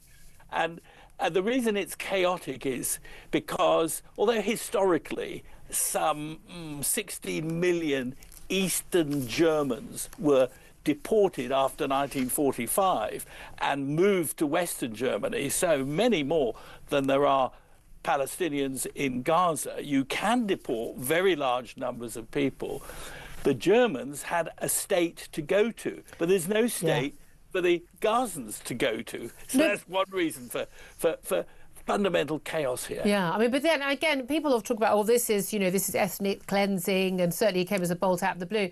But the reality is actually, certainly post the Second World War, there have been numerous occasions when huge numbers of people, hundreds and hundreds of thousands, have been displaced. Those ethnic groups are sort of like, right, we're going to move you guys here, we're going to move you guys here, and we'll stop these battles. This is in Europe. This has actually been, repeatedly done. Now, Palestinian people may well, we're told, not want to be moved. But at the end of the day, if Donald Trump is not prepared to put troops on the ground, which by all accounts he isn't, and I doubt very much the American people would want that, or indeed the American troops would want that, if the Jordanians, the Egyptians and the Saudis refuse to take these people, and they've made that damn clear they don't want them, and that's rather one of the reasons why I'm wondering why we would want any refugees from Gaza, given the incredible sort of radicalisation of those people by en masse by their Hamas overlords.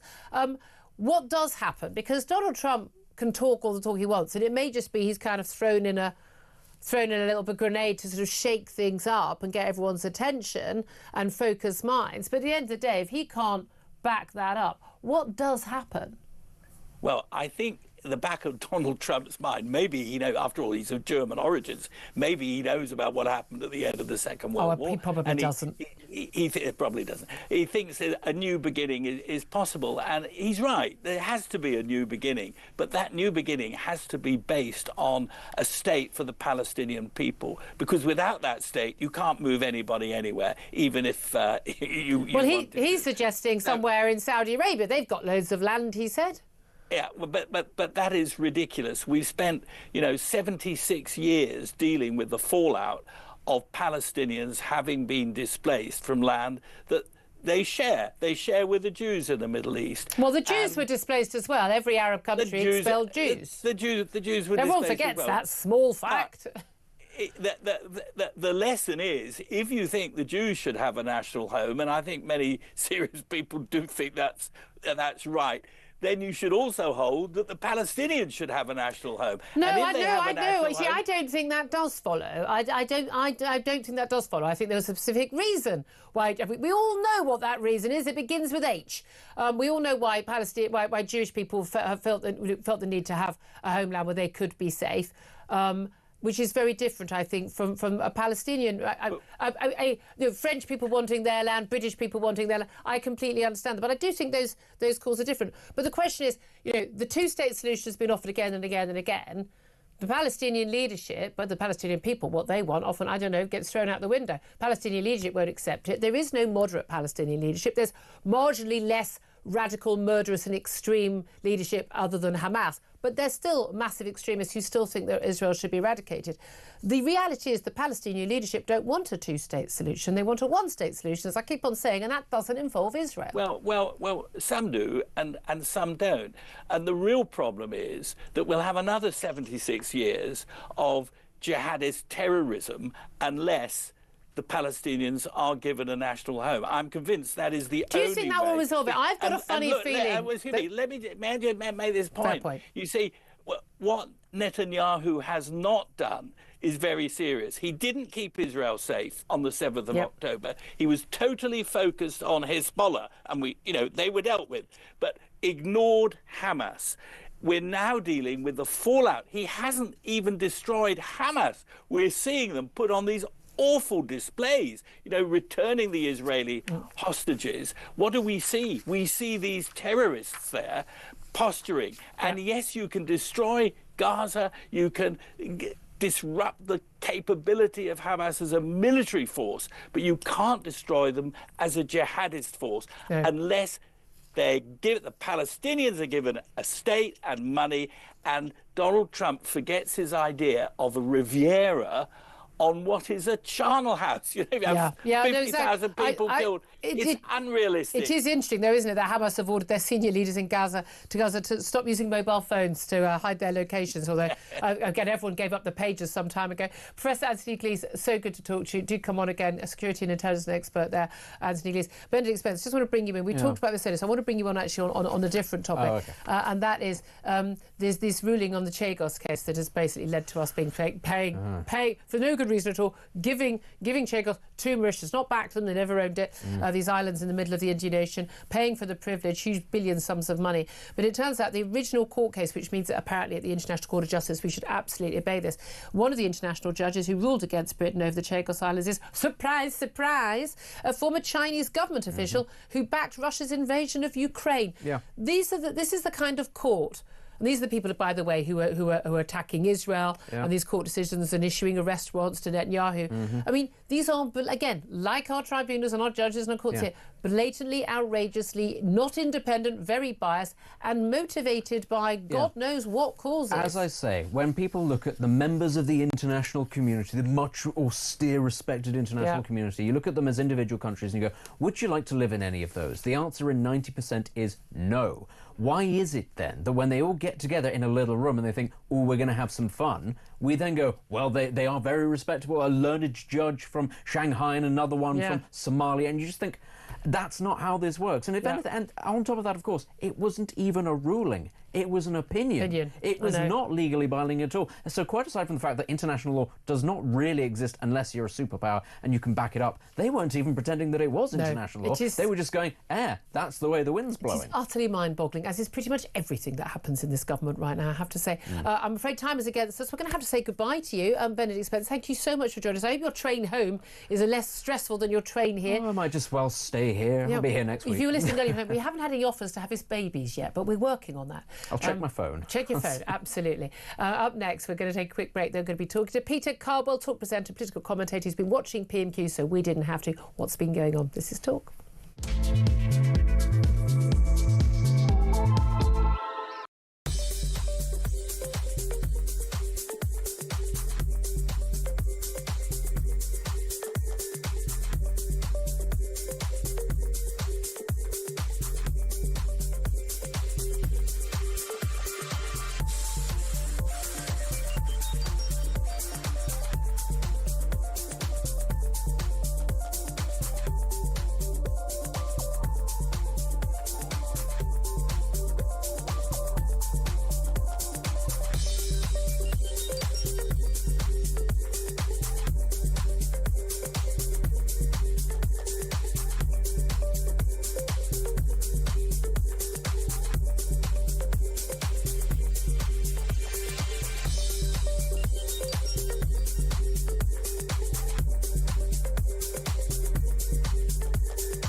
Today I will sign a series of historic executive orders. We will pursue our manifest destiny into the stars, launching American astronauts to plant the stars and stripes on the planet Mars. I will also sign an executive order to immediately stop all government censorship and bring back free speech to America.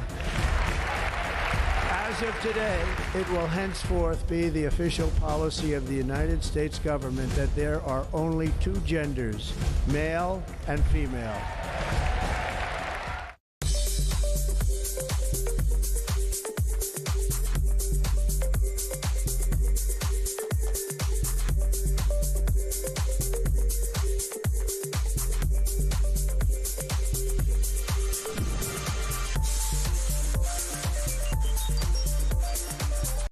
Across the UK, on DAB+, on YouTube, on your mobile, and on your side. This is Talk. Very, very good afternoon to you. It's 12:51. This is Talk, the home of common sense. Delighted to be joined now by Peter Cobble. Only time I ever get to see you. Talk presenter, political commentator. Very lucky me. You've been watching PMQ, so we don't have to. Usual rules. Was it a good one? It was actually quite punchy today. Ooh, I like and that. I think Keir Starmer probably won. I'm not sure. I'll let viewers and listeners decide. Because Kemi had a good one last week, didn't She did. But this one, it was interesting, particularly in the second clip we're going to look at. There was a little bit of homework that I think perhaps wasn't done. But the first clip was the sort of main issue is about Gaza immigration. You've been talking about it right throughout the programme today. Amazing story. OK, yeah. So this is Kemi Badenoch asking the Prime Minister about this extraordinary story of Palestinian family in Gaza being granted the right to live in Britain. That's up next. Let's have a watch. There are very serious questions now. There are very serious questions now being asked about the Attorney General, the Prime Minister's personal friend and donor. Even Labour ministers are concerned. One Labour peer, Lord Glassman, has called him the absolute archetype of an arrogant progressive fool. Yeah. If we are serious about protecting our borders, we need to make sure we appoint people who believe in our country and everything we stand for. It is not clear the Attorney General does. The government is now recruiting a new Chief Inspector of Borders who lives in Finland and wants to work from home. This is not serious. Why should the British public put up with this? The individual in question was appointed in 2019 by the last government to a senior position. He then worked for 5 years from Finland. We've changed that, and he's now going to be working from the United Kingdom full-time. Finland under them. And she talks about the Attorney General. She sat round the cabinet table with an attorney who was later sacked for breaching national security. Right, eagle-eared listeners will point out that wasn't the clip that we just thought it was. We are going to get that one up, I promise you.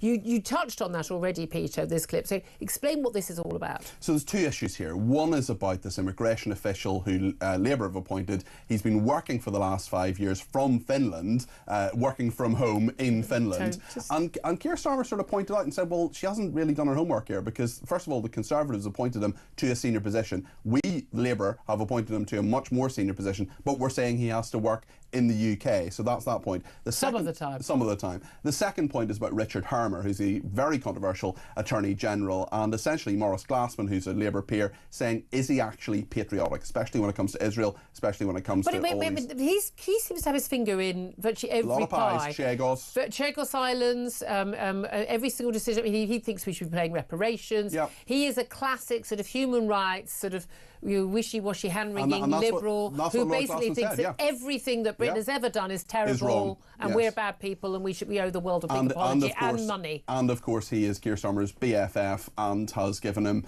a donation to his leadership campaign as well. So essentially those two questions were asked. Keir Starmer hits back and says, A, he's working in the UK, so cool your boots, and secondly, I still don't think that flies as much. But again, as I always do to all of our Tory guests, well, yeah, but you did this, you did that. Yes. Again, I don't know how long that flies for the Tories. I think we can do it. I don't think it flies very long for them because they're in charge. And that came into the Gaza question as well, which we can show you now. We've got that now. Yes, that very much comes into that. Let's have a watch and listen of what Kemi Badenoch asked Keir Starmer about that.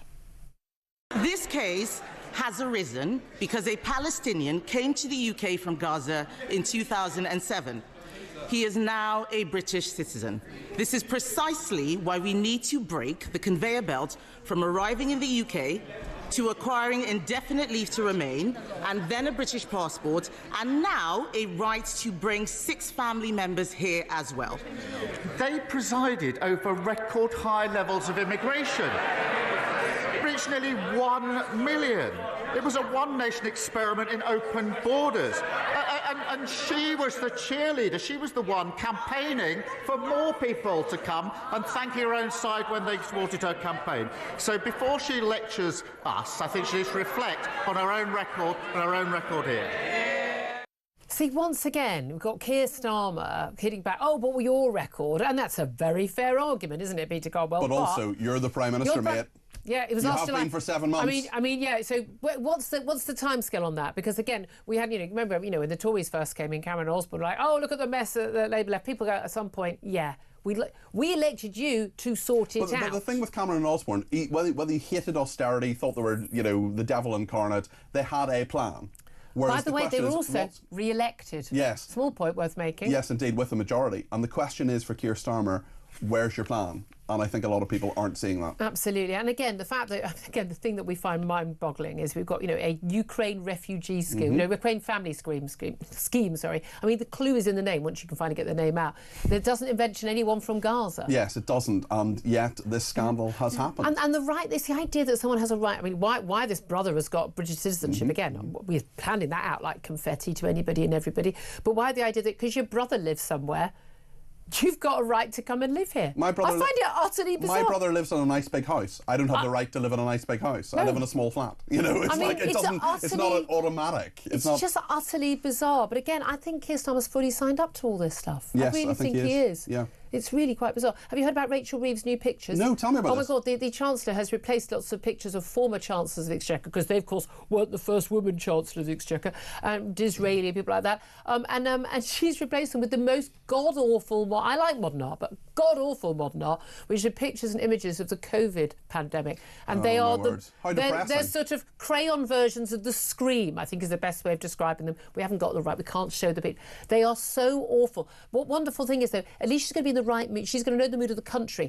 when she makes her announcements in April in the spring statement, isn't she? Because we're all going to be feeling the same level of pain. Sounds like art with a capital F. I love it.